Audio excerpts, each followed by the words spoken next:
ठीक है दोस्तों, नमस्कार दोस्तों। मैं बलबीर चौधरी। हम पढ़ रहे थे आपके बहुत अच्छा टॉपिक, आपके वेल्डिंग का टॉपिक था जिसको हम कवर कर रहे थे आपका, और वो था अपना इलेक्ट्रिक आर्क वेल्डिंग में। हमने देखा था आपके कि भाई आर्क कैसे उत्पन्न होती है, विद्युत से रिलेटेड क्या क्वेश्चन पूछे जाते हैं, और आपके अगर हम बात करें कि आपके आर्क कैसी होती है, आपका उसका गलनांक कितना होता है, पहले छड़ पिघलती है कोटिंग पिघलती है ना। इस प्रकार से हमने देख लिए थे आर्क, आपके शॉर्ट आर्क और आपके लॉन्ग आर्क, दोनों प्रकार की आर्क देख ली थी। अगर ऐसा होगा तो आपके क्या क्या समस्याएं होंगी। अब हम देखते हैं आगे। अब देखिए दोस्तों, एक आपका होता है इलेक्ट्रोड। ठीक है, इलेक्ट्रोड की अगर हम बात करें, इलेक्ट्रोड के बारे में भी हमने पढ़ा था कि किस धातु का बनाते हैं अपन, है ना। लेकिन इलेक्ट्रोड जो है प्रकार की बात कर लेता है कि इलेक्ट्रोड जो हैं वो आपके कितने प्रकार के होते हैं। ठीक है, इलेक्ट्रोड की आपसे पूछ ले कि आपके इलेक्ट्रोड कितने प्रकार के होते हैं, तो टाइप्स ऑफ इलेक्ट्रोड आपके हम बात करेंगे टाइप्स ऑफ इलेक्ट्रोड की।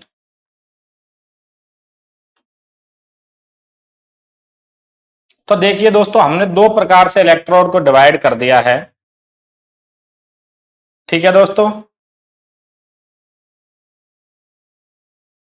एक तो हमारा जो होता है वो क्या होता है दोस्तों, उपयोग के आधार पर।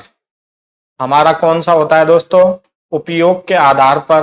हमने इलेक्ट्रोड को दो, एक तो उपयोग के आधार पर हमने डिवाइड किया है। ठीक है दोस्तों, कि आपके जो उपयोग के आधार पर होते हैं आपके इलेक्ट्रोड कितने प्रकार के होते हैं। दूसरा हमने कर दिया है आपका कि उसके ऊपर जो हम लेप चढ़ाते हैं, मतलब कोटिंग के आधार पर। एक हमने आपका किसके आधार पर, आपका कोटिंग के आधार पर डिवाइडेशन कर दिया है। कोटिंग का मतलब हो गया आपका परत चढ़ाने के आधार पर। तो देखो, एक इलेक्ट्रोड हमारे पास में दोस्तों, हर प्रकार की वेल्डिंग के लिए बात कर रहा हूं मैं, पर्टिकुलर आर्क वेल्डिंग की नहीं कर रहा। आपके गैस वेल्डिंग हो या फिर कोई भी हो, ठीक है। तो हम बात कर रहे हैं आपके इसमें, अगर आप देखोगे कि आपका इलेक्ट्रोड है, अगर उसके ऊपर हमने लेप चढ़ा रखा है, मतलब फ्लक्स चढ़ा रखा है, तो वो आपका कोटेड इलेक्ट्रोड होगा। और अगर हमने इसके ऊपर अलग से फ्लक्स नहीं चढ़ा रखा है तो वो आपका नॉन कोटेड होगा। क्योंकि ये हम जब आगे टिग और मिग वेल्डिंग पढ़ेंगे तो वो चीजें मुझे वहां समझानी पड़ेंगी, इसीलिए आपको इस चीज को हम यही समझते हैं। ठीक है, तो आपके इसमें इलेक्ट्रोड जो होता है, एक तो होता है आपका दोस्तों कौन सा, कोटेड इलेक्ट्रोड, और एक होता है आपका कौन सा, नॉन कोटेड, जिस पर परत चढ़ी हुई होती है उसको तो हम बोल देते हैं आपका कौन सा, कोटेड। ठीक है दोस्तों, एक तो हो गया आपका कौन सा, कोटेड इलेक्ट्रोड, और एक होते हैं आपके कैसे दोस्तों, नॉन कोटेड। ठीक है, दो प्रकार के आपके इलेक्ट्रोड हो गए। ठीक है, कोई बात नहीं। जब आपका कोटेड इलेक्ट्रोड होगा तो हमें किसी, देखो कोटिंग का जो काम होता है, जो हम इस फ्लक्स की बात करें, तो देखिए दोस्तों, यहां पर पहले मैं फ्लक्स को समझा देता हूं कि क्या है आपका। भाई हमारे पास में ये आपका इलेक्ट्रोड था। ठीक है दोस्तों, ये आपका क्या था, इलेक्ट्रोड था। और इस इलेक्ट्रोड के ऊपर आपके क्या चढ़ी हुई होती है, भाई ये इलेक्ट्रोड है इस प्रकार का, और इस इलेक्ट्रोड के ऊपर हमने क्या चढ़ा दिया, आपका परत चढ़ा दी। इस प्रकार से क्या चढ़ा देते हैं दोस्तों, परत चढ़ा देते हैं। ये आपके क्या चढ़ा दी हमने, परत चढ़ा दी। ठीक है, ये आपके परत हमने इसके ऊपर चढ़ा दी। ठीक है दोस्तों, अब जब हमने ये परत चढ़ा दी तो ये आपका कैसा हो गया, अब ये इस इलेक्ट्रोड की बात करूं तो ये आपका कोटेड इलेक्ट्रोड हो गया।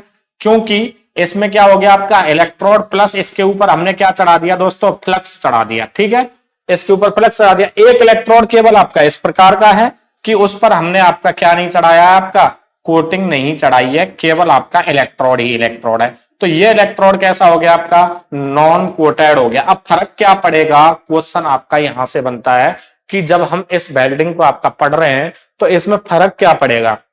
ठीक है, कि भाई आपके अगर कोटेड इलेक्ट्रोड हुआ तो क्या होगा, और नॉन कोटेड हुआ तो क्या हुआ। तो पहले तो इस फ्लक्स का काम देखते हैं, इसको चढ़ा क्यों रहे हैं।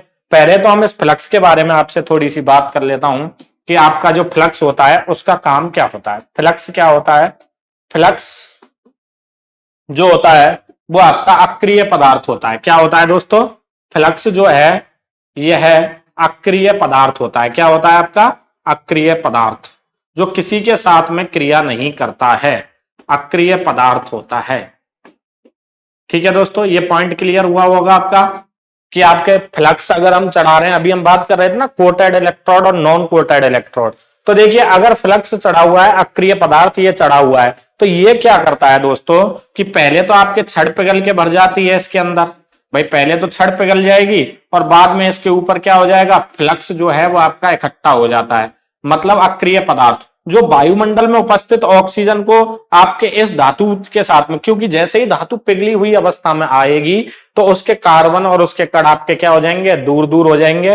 और अगर ये फ्लक्स नहीं होता तो सीधा आपका जो कार्बन है वो ऑक्सीजन से क्रिया करके आपका क्या बना देगा, कार्बन डाइऑक्साइड गैस बना के बाहर। अगर ऐसे ही कार्बन इसमें से बाहर निकलता रहा, अगर ऐसे ही आपके कार्बन और ऑक्सीजन की क्रिया होती रही तो मुलायम हो जाएगा वेल्डिंग का जोड़, कमजोर हो जाएगा आपका, है ना, क्योंकि कार्बन बाहर निकल गया। तो इसीलिए उसकी कठोरता को बनाए रखने के लिए कि वो उसके साथ में ऑक्सीडेशन ना हो पाए। ठीक है, तो उस कंडीशन में क्या है, हम क्या करते हैं दोस्तों, इसके ऊपर परत आपके क्या है, पहले ये पिघलता रहता है और ऊपर से आपके क्या हो जाती है, ये छड़ जो है वो आपके क्या हो जाती है, जो आपके फ्लक्स है वो इसके इकट्ठा हो जाता है। अब नीचे से तो कार्बन क्रिया नहीं कर पाएगा, है ना, और आपका ऊपर से इसके साथ में ऑक्सीजन क्रिया नहीं, मतलब कार्बन नीचे रह गया, ऑक्सीजन ऊपर है, इसमें से आपके वो क्रिया कर नहीं पाएगा, है ना। तो इसीलिए हम इस पर फ्लक्स चढ़ाते हैं, मतलब यह ऑक्सीडेशन रोकने का काम करता है। फ्लक्स जो होता है, फ्लक्स का काम क्या होता है बताओ, ये जरूरी था या नहीं था, क्योंकि अगर धातु आपके ठोस अवस्था से पिघली हुई अवस्था में आएगी और वेल्डिंग में हम पिघलाएंगे, फ्यूजन वेल्डिंग में जब हम पिघलाएंगे तो आपको पता है आपको फ्लक्स का प्रयोग करना पड़ेगा। तो फ्लक्स आपका ज्यादातर कौन कौन से होते हैं, एग्जाम्पल आप देख सकते हो भाई, लेप के रूप में भी हो सकता है, पाउडर के रूप में भी हो सकता है, रेत को भी ले लेते हैं, है ना। तो इसमें अगर हम बात करें तो ज्यादातर आपके बोरेक्स का प्रयोग किया जाता है। किसका प्रयोग किया जाता है आपका दोस्तों, बोरेक्स का। और आपके कार्बोनेट का भी प्रयोग किया जाता है, ठीक है, कार्बोनेट का आपका प्रयोग किया जाता है और आपके बोरेट का भी प्रयोग किया जाता है। इस प्रकार से हम बात करें तो कुछ ये आपके क्या है, फ्लक्स है। इनका काम क्या है, पहला काम तो यह होता है, यह वेल्डिंग जोड़ को क्या करते हैं आपका, यह वेल्डिंग जोड़ को साफ सुथरा रखते हैं, मतलब अशुद्धि नहीं मिलने देते हैं, साफ सुथरा रखने का काम करता है। ठीक है दोस्तों, यह पॉइंट क्लियर हुआ। दूसरा यह क्या करता है आपका, यह वेल्डिंग जोड़ को ऑक्सीडाइज होने से बचाता है ना। यह वेल्डिंग जोड़ को क्या करता है आपका, ऑक्सीडाइज ऑक्सीडाइज होने से क्या करता है आपका, बचाता है। अर्थात हम कह सकते हैं यह वेल्डिंग जोड़ को मजबूत, यह वेल्डिंग जोड़ को क्या, कठोरता, एक प्रकार से इसमें हम बोल देते हैं कठोरता, है ना, मजबूती प्रदान करता है। अब मेरे प्यारे दोस्तों बताइए, आपको यह चीज समझ में आई होगी कि आपका जो फ्लक्स है वो हम क्यों चढ़ाते हैं। फ्लक्स एज ए आपका अक्रिय पदार्थ है और अक्रिय पदार्थ जरूरी है, पिघली हुई धातु, क्योंकि देखो ठोस अवस्था में तो क्रिया नहीं कर पाएगी ऑक्सीजन के साथ में, या फिर आपके सल्फर होगी उसमें, है ना, या फिर और कुछ होगा। वायुमंडल में तो बहुत सारी गैसें होती हैं जो आपके कार्बन के साथ क्रिया कर सकती हैं। सल्फर जो है सल्फर डाइऑक्साइड बना सकता है ना, और इसी प्रकार से ऑक्सीजन जो है कार्बन के साथ क्रिया करके CO2 बना सकती है। तो इस प्रकार से इसमें अशुद्धियां नहीं मिले उसके लिए हम इसमें फ्लक्स का प्रयोग करते हैं कि इसमें रासायनिक क्रिया ना हो, है ना। अब रासायनिक क्रिया ना हो ये तो हमें हर वेल्डिंग में देखना पड़ेगा जहां पिघली हुई धातु है। तो हम तो कोटेड इलेक्ट्रोड ले रहे हैं और एक आपका कैसा हो गया, नॉन कोटेड। अगर नॉन कोटेड लेंगे तो वेल्डिंग जोड़ कैसा होगा आपका, भाई कमजोर हो जाएगा। जैसे आप देखा होगा आपने सोल्डरिंग भी करते हैं तो उसमें पेस्ट के रूप में आता है, तार पे ही वो क्या कर लेता है, उसको लपेट लेता है और फिर वेल्डिंग करता है। वो आपका क्या करता है, रासायनिक क्रिया होने से बचाता है। वो भी आपका क्या होता है, आपका फ्लक्स होता है मेरे प्यारे दोस्तों। तो फ्लक्स का तो हमें प्रयोग करना ही पड़ता है। और ऐसे ही आपके गैस वेल्डिंग वाला करता है, उस पर तार पे लगा लेता है तब आपके वेल्डिंग करता है ना। तो वही चीज मैं आपको समझाना चाह रहा था कि आपके फ्लक्स जो है, अब फ्लक्स तो ये हो गया, और जो कोटिंग होगी वो क्या होगी फिर, भाई हम कोटिंग की भी तो बात कर रहे हैं बार बार, कोटेड और नॉन कोटेड क्या होता है। अगर मैं आपसे बात करूं आपके किसकी, कोटिंग की, तो देखिए दोस्तों कोटिंग क्या होती है आपके इसमें। अगर कोटिंग की बात की जाए तो जो आपका इलेक्ट्रोड पे जो हमने फ्लक्स लेप किया है, जो लेप किया है इस पूरे प्रक्रम को चढ़ाने की, मतलब परत चढ़ाने की जो प्रक्रिया होती है वो कोटिंग कहलाती है। ठीक है, हम कह सकते हैं आपके धातु चढ़ाने की जो क्रिया है, धातु को लेप करने की क्रिया क्या कहलाती है?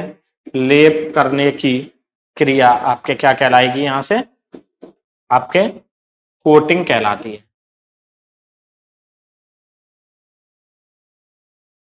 है ना। तो हम जब हमारा नॉन कोटेड होगा तो हम किसका प्रयोग करेंगे? अक्रिय गैसों का प्रयोग करते हैं। फिर किसका प्रयोग करते हैं दोस्तों? जब आपके अगर लेप नहीं चढ़ाए, लेप चढ़ाए तब तो ये फ्लक्स का काम करेगा, तो उस कंडीशन में हम किसका प्रयोग कर लेते हैं? अक्रिय गैसों का प्रयोग किया जाता है प्यारे दोस्तों। जैसे आपके हीलियम है, आपके आर्गन है, इन गैसों का आपका क्या कर लिया जाता है? आपका प्रयोग कर लिया जाता है। तो बात क्लियर हुई, आपके कोटेड इलेक्ट्रोड और नॉन कोटेड इलेक्ट्रोड क्या होता है? ठीक है, यहां तक क्लियर हुई। चलो अब हम अपने दोबारा पॉइंट पे आते हैं। तो देखिए, पहला जो था आपका कोटेड इलेक्ट्रोड और दूसरा था आपका कौन सा? Non coated electrode. तो नॉन कोटेड की बात करें, जब नॉन कोटेड होगा तो फिर फ्लक्स के रूप में, मतलब अक्रिय पदार्थ के रूप में हम किसको ले लेते हैं? अक्रिय पदार्थ के रूप में आपके गैस का, किसका? अक्रिय गैसों का प्रयोग किया जाता है। किसका प्रयोग किया जाता है दोस्तों? अक्रिय गैसों का। अलग से आपका सिलेंडर लगा दिया जाता है और जहां वेल्डिंग होती है उस गैस को छोड़ दिया जाता है, वो आपके उसको ढक लेती है। ठीक है, अब हम बात करते हैं कोटेड इलेक्ट्रोड भी हमारे 3 प्रकार के हो सकते हैं।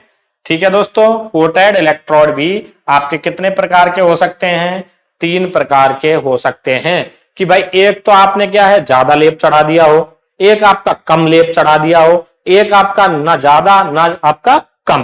तो इसमें हम कह सकते हैं एक तो हो गया आपका कैसा? हल्का लेपित। कैसा हो गया मेरे प्यारे दोस्तों? भाई जिस पे कम चढ़ा हुआ होगा वो आपका क्या कहलाएगा? हल्का लेपित। कैसा कहलाएगा? आपका हल्का लेपित, है ना। और जिस पर आपका क्या होगा भाई, मध्यम चढ़ा होगा तो उसको हम मध्यम लेपित बोल देते हैं।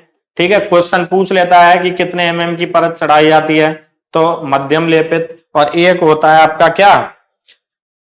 भारी लेपित। ठीक है, एक क्या होगा दोस्तों? भारी लेपित हो जाएगा।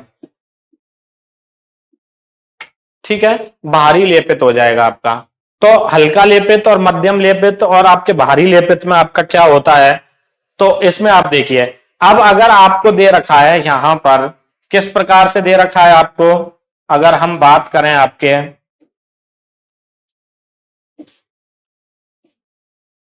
अगर हम बात करें आपके, तो आपका किस प्रकार से आपसे पूछेगा भाई? अगर आप देखोगे तो यहां पर अगर आपसे पूछ लिया जाए कि हल्का लेपित किसे कहते हैं और मध्यम लेपित किसे कहा जाता है, तो आप देखिए जिसमें आपके लेप जो है 1.1 एमएम से 1.2 एमएम तक अगर आपका चढ़ा हुआ है, तो वो आपका कैसा होगा कि भाई इसके ऊपर आपने 1.1 से लेकर 1.2 एमएम तक की आपने क्या चढ़ाई है?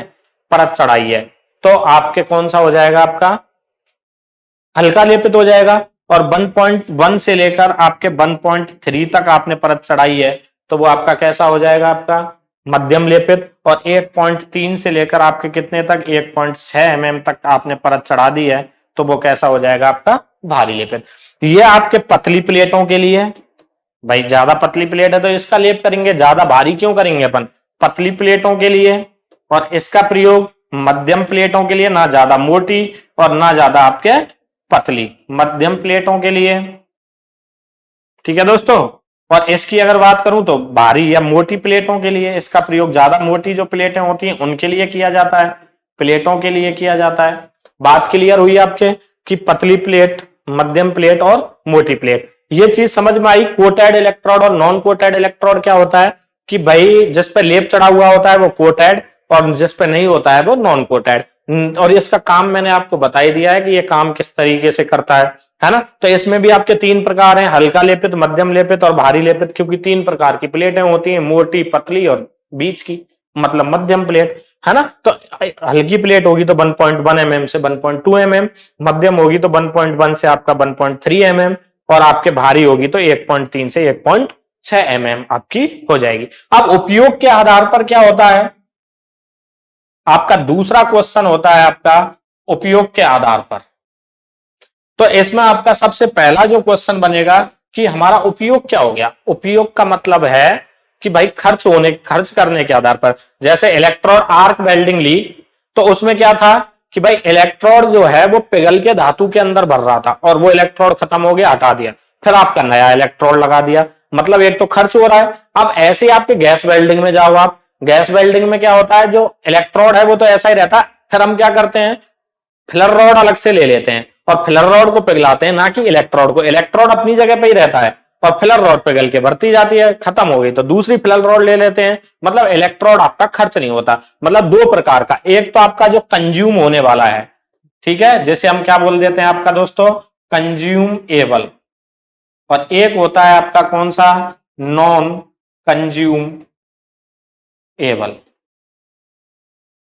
ठीक है दोस्तों, दो प्रकार का। मतलब एक तो हो गया आपका कौन सा, उपभोज्य, इसको निम्मी भाषा में अगर हम बात करें तो उपभोज्य कह दिया जाता है, और इसको आपका बोल दिया जाता है गैर उपभोज्य। ठीक है दोस्तों, अगर मैं अपनी भाषा में बात करूं तो इसको कह देते हैं खर्च होने वाला इलेक्ट्रोड, है ना, और इसको कह देते हैं आपका ना खर्च होने वाला इलेक्ट्रोड। ठीक है दोस्तों, तो अपना इलेक्ट्रोड जो है वो आपके दो प्रकार के हो गए भाई, एक तो कोटेड, कोटिंग के आधार पर जो आपके कितने होते हैं, दो प्रकार के, एक कोटेड एक आपका नॉन कोटेड।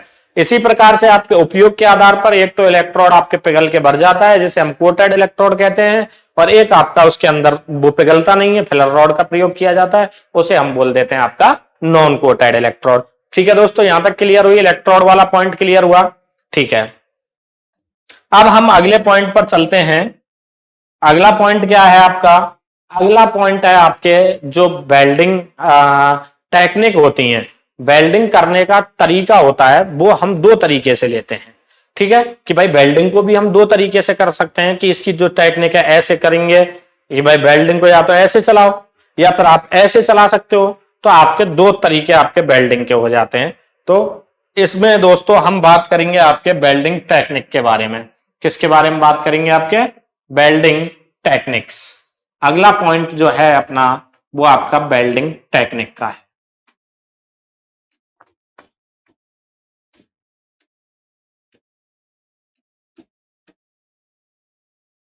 ठीक है, तकनीक, वेल्डिंग करने की तकनीक। ठीक है दोस्तों, तो यहां से हम देखते हैं इस प्रकार से, ये सभी वेल्डिंग के लिए, कोई पर्सनली आर्क वेल्डिंग के लिए नहीं है। ठीक है, तो अब इसमें अपनी दो प्रकार की वेल्डिंग होती है प्यारे दोस्तों। एक तो होती है आपकी कौन सी, लेफ्ट हैंड। ठीक है, एक कौन सी हो गई, लेफ्ट हैंड।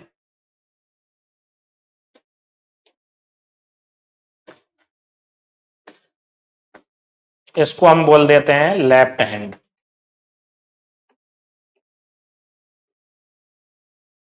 मतलब लेफ्ट का मतलब बायां। ठीक है, इसको हम क्या बोल देते हैं, लेफ्ट हैंड। और एक होता है आपका कौन सा, राइट हैंड होता है, राइट हैंड। मतलब दो प्रकार की हो गई आपकी, है ना। तो अब इनके और नाम भी आपसे पूछ लेता है। ठीक है, इसके आपके क्या पूछ लेता है दोस्तों, और नाम भी आपके पूछ लेता है। तो इसमें अगर आप देखोगे तो इसको हम किस नाम से जानते हैं, इसको आपका फोर हैंड कहा जाता है। क्या कहा जाता है दोस्तों, फोर हैंड। फोर हैंड का मतलब हम बताएंगे, ठीक है, कि क्या होता है। ठीक है दोस्तों, इसको हम फोर हैंड भी बोल देते हैं, है ना, और इसको हम बोल देते हैं आपके क्या, बैक हैंड। इसको क्या बोल दिया जाता है आपका, इसको बैक हैंड भी बोल दिया जाता है। तो आपके दो प्रकार हो गए आपके, एक तो राइट हैंड और एक आपके फोर हैंड। मतलब ये नाम ध्यान होने चाहिए आपको, क्योंकि क्वेश्चन यहां से बनता है, नाम फोर हैंड भी ले सकता है, वो आपका बैक हैंड भी ले सकता है। अब देखते हैं, इसको हम बोलते हैं आपका, भाई लेफ्ट हैंड है तो बाया बर्थ, वामा बर्थ आपके वेल्डिंग टेक्निक हो गई है। तो फोर हैंड का मतलब अग्रहस्त बोल देते हैं इसको, अग्रहस्त वेल्डिंग टेक्निक। ठीक है, और इसकी अगर मैं बात करूं राइट हैंड की, तो ये दायां वर्त हो गई भाई, जिसमें दम होती है वो दायां, राइट, दायां वर्त। ठीक है दोस्तों, और बैक हैंड का मतलब इसको हम बोल देते हैं आपका पश हस्त वेल्डिंग टेक्निक। ठीक है दोस्तों, तो आपके इसमें दो प्रकार की वेल्डिंग हमने ली टेक्निक में। एक तो आपके कौन सी थी भाई, एक तो आपके जो वेल्डिंग आई अपने पास में वो आपके कौन सी थी दोस्तों, आपके बामा बर्थ, और एक कौन सी हो गई आपकी दाया बर्थ।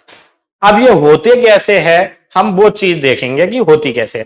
क्योंकि देखो हमारे पास वेल्डिंग करते समय दो चीज होंगी, एक तो जिसमें से ज्वाला निकल रही है जिसे हम एज ए इलेक्ट्रोड मान लेते हैं, और जिसको हम पिघलाते हैं वो फिलर रॉड होगी। और तीसरी चीज क्या होगी जिसको हम वेल्ड कर रहे हैं। तो तीन चीज होंगी, एक तो कार्यखंड, एक इलेक्ट्रोड और एक फिलर रॉड। फिलर रॉड होती है आपके क्या, पिघलने वाली मेटल, जिसको हम पिघला के उसके अंदर भरते हैं, वो फिलर रॉड बोलती है। पूरक धातु बोला जाता है उसको, है ना, पूरक छड़ भी बोला जाता है। तो यहां पे हम देखते हैं दोस्तों, तो आपका क्या होगा, किस प्रकार से आपका क्वेश्चन पूछा जाता है आपसे, ठीक है, किस प्रकार से आपसे पूछेगा। तो हम देखते हैं कि ये तो आपका कार्यखंड हो गया, जिसको आपको क्या करना है, आपको वेल्ड करना है ना। तो इसकी अगर डायरेक्शन पूछे आपसे, तो डायरेक्शन इस वेल्डिंग में जो चलेगी वो आपके इस प्रकार से, और इसमें आपके कैसे चलेगी, आपके इस प्रकार से। मतलब मैं कह सकता हूं इसकी जो डायरेक्शन होगी वो आपके कैसी होगी, लेफ्ट टू राइट होगी। ध्यान रखना, मतलब बाएं से दाएं चलती है, राइट हैंड में कैसी चलेगी आपकी, बाएं से दाएं चलेगी। कैसी चलेगी दोस्तों, बाएं से दाएं।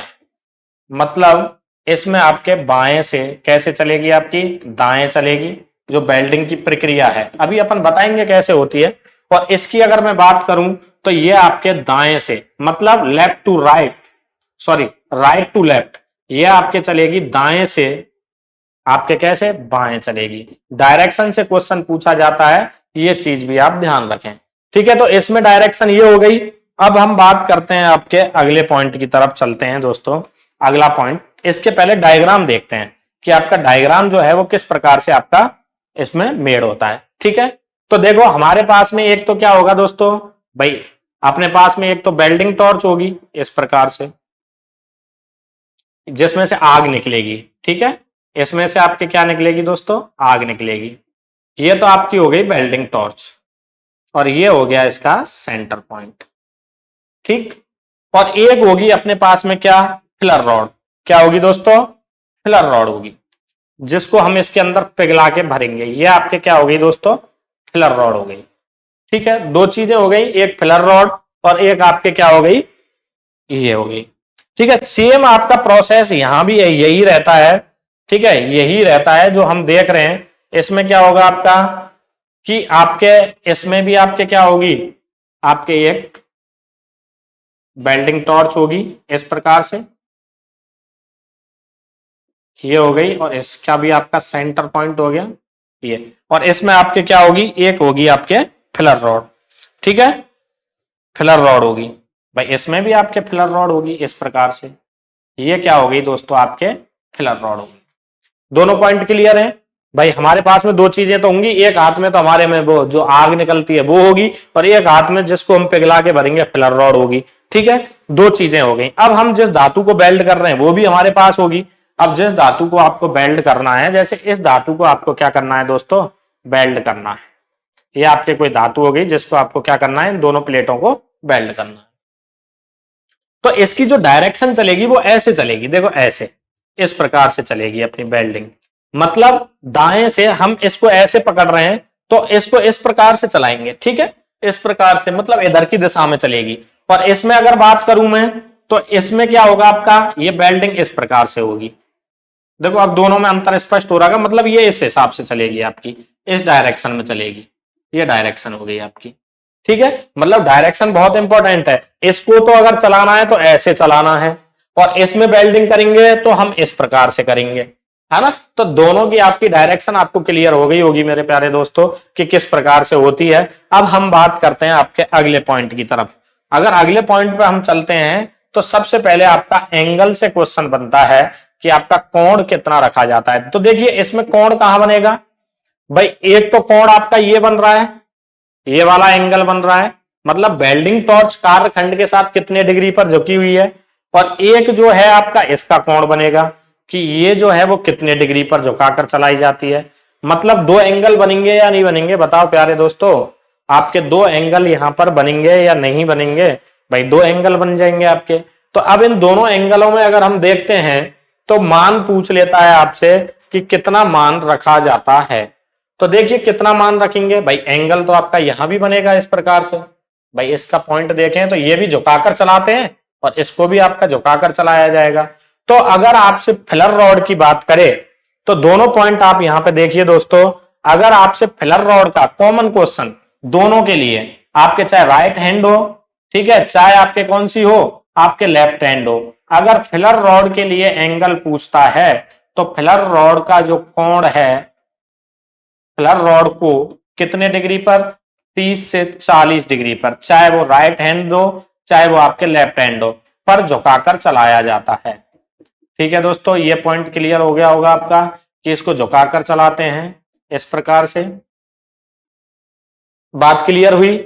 अगर इसमें डायरेक्शन देखें तो बाएं से दाएं जा रही थी और उसमें दाएं से बाएं जा रही थी। ठीक है, दोनों पॉइंट क्लियर हुए। अब मैं इसमें एक पॉइंट आपके नोट कर देता हूं इस प्रकार से कि इसमें क्या होता है आपका, इसमें अगर हम बात करें तो फिलर रॉड कितने पे आपके, फिलर रॉड जो है आपके वो क्या होगी आपके, इसमें फिलर रॉड जो है वो 30 से 40 पर।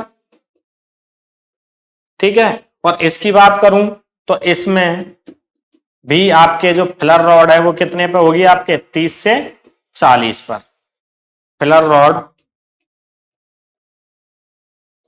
30 से 40 डिग्री पर। ठीक है, तथा आपका क्या होगा यहां पर, यहां भी हम देखें तो तथा इलेक्ट्रोड,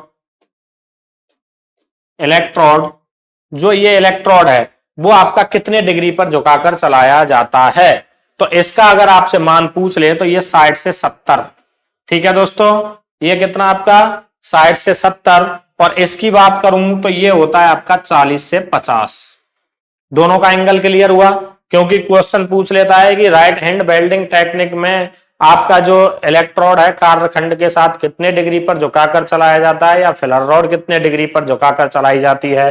ठीक है, तो इलेक्ट्रोड इसमें कितना, इलेक्ट्रोड 60 डिग्री से 70 डिग्री पर झुकाकर चलाया जाता है। ये चीज क्लियर हो गई होगी दोस्तों, झुकाकर चलाया जाता है। ठीक है, इसमें क्या हो गया, इसमें तथा इलेक्ट्रोड, आपका अगला पॉइंट क्या हो गया, इलेक्ट्रोड कार्यखंड के साथ, कार्यखंड के साथ कितने पर आपका 40 से 50। क्या इससे फर्क पड़ेगा, 40 से 50 डिग्री पर झुकाकर चलाया जाता है। ठीक है, अब क्या इससे कुछ फर्क पड़ेगा कि ये एंगल जो हमने चेंज किया है, बिल्कुल फर्क पड़ेगा मेरे प्यारे दोस्तों। अगर मैं आपसे बात करूं कि आपका ये इलेक्ट्रोड है और अब ये 60 से 70 पे है, देखना अब थोड़ा सा इसे समझने की कोशिश करो कि अब जो है ये 60 से 70 पे है। ठीक है, तो इस प्रकार से मतलब इतना वाला पोर्शन फिलर रॉड का क्या कर रही है, ये 60 से 70 पे इतना पोर्शन आपका क्या कर रही है, कवर कर रही है, पिघला रही है। और अगर अब मैं इसको क्या करूं, कम करूंगा इसका कोण, तो ये इस प्रकार से ऊपर जाएगा, ऊपर जाएगा तो मतलब ज्यादा एरिया को क्या करेगा, पिघलाएगा। देखो आप, अगर मैं इसको फ्लेम को यहां से इस प्रकार से ट्विस्ट कर दूं तो ये पहले तो यहां तक पिघला रहा था, अब ये यहां तक पिघलाएगा। मतलब इसको ऐसे झुकाऊंगा तो फ्लेम ऊपर जाएगी, और फ्लेम जब ऊपर जाएगी तो ज्यादा मेटेरियल पिघलेगा या नहीं पिघलेगा, और इसमें आपके कम धातु पिघलेगी, क्योंकि ये इस प्रकार से है, मतलब ऐसे है। और अगर मैं इसको ऐसे कर दूंगा तो ये ज्यादा मेटेरियल पिघलेगा। तो इस एंगल से भी आपका बहुत फर्क पड़ता है, तभी तो कहते हैं इसमें तो कम मेटेरियल पिघल रहा है। तो इसको हम कह सकते हैं आपका दूसरा पॉइंट की कम मोटी प्लेटों को वेल्ड करने के लिए, और इसमें आपका ज्यादा पिघल रहा है तो इसको हम क्या करते हैं, आपके ज्यादा मोटी प्लेटों को वेल्ड करने के लिए लेते हैं। लेकिन आप देखिए, इसमें मैं वेल्डिंग को इस प्रकार से चला रहा हूं। ठीक है, इस प्रकार से चला रहा हूं हम वेल्डिंग को, मतलब ये तो अपना क्या हो गया दोस्तों, इलेक्ट्रोड हो गया, और ये अपनी फिलर रॉड हो गई। ठीक है, अब मैं चलूंगा ऐसे तो आपकी इसमें से आग निकल रही है और ये फिलर रॉड है, तो ऐसे जब मैं चल रहा हूं, देखो ऐसे चल रहा हूं तो यहां से आग निकल रही है और फिलर रॉड आगे चल रही है। भाई अगर मैं इस प्रकार से चला रहा हूं इसको, तो यहां से आग निकल रही है और ये फिलर रॉड हो गई, ऐसे चल रही है ना आपके ये। तो जब हम ऐसे चला रहे हैं इसको, तो आपका क्या होगा कि भाई फ्लेम जो है वो पीछे रहेगी और फिलर रॉड कहां रहेगी, आपके आगे रहेगी। इसमें अगर हम देखते हैं तो इसमें जो फिलर रॉड है, फिलर रॉड फ्लेम से क्या होती है आपकी, आगे चलती है, फ्लेम से आगे रहती है। ठीक है दोस्तों, फ्लेम से आगे रहती है। और इसमें क्या होगा, इसमें ऐसे चला रहा हूं तो मतलब क्या हो रहा है, आपके जो ज्वाला है वो आपके आगे चलेगी और फिलर रॉड कहां रहेगी, आपके पीछे रहेगी, जस्ट अपोजिट हो जाएगा। देखो आप, है ना, तो इसमें क्या होगा आपका, इसमें फिलर रॉड ज्वाला या फ्लेम, फ्लेम से आपके क्या रहती है दोस्तों, फ्लेम से पीछे रहती है, ठीक है, पीछे रहती है। कोई बात नहीं, अगला क्वेश्चन देखिए भाई, इसमें कम मटेरियल पिघल रहा था तो कम मोटी प्लेटों के लिए इस वेल्डिंग टेक्निक का प्रयोग, इसका प्रयोग हम कहां करते हैं दोस्तों, इसका प्रयोग कम मोटी प्लेटों को वेल्ड करने के लिए। ये क्वेश्चन पूछने लायक है, कम मोटी प्लेटों को वेल्ड करने के लिए।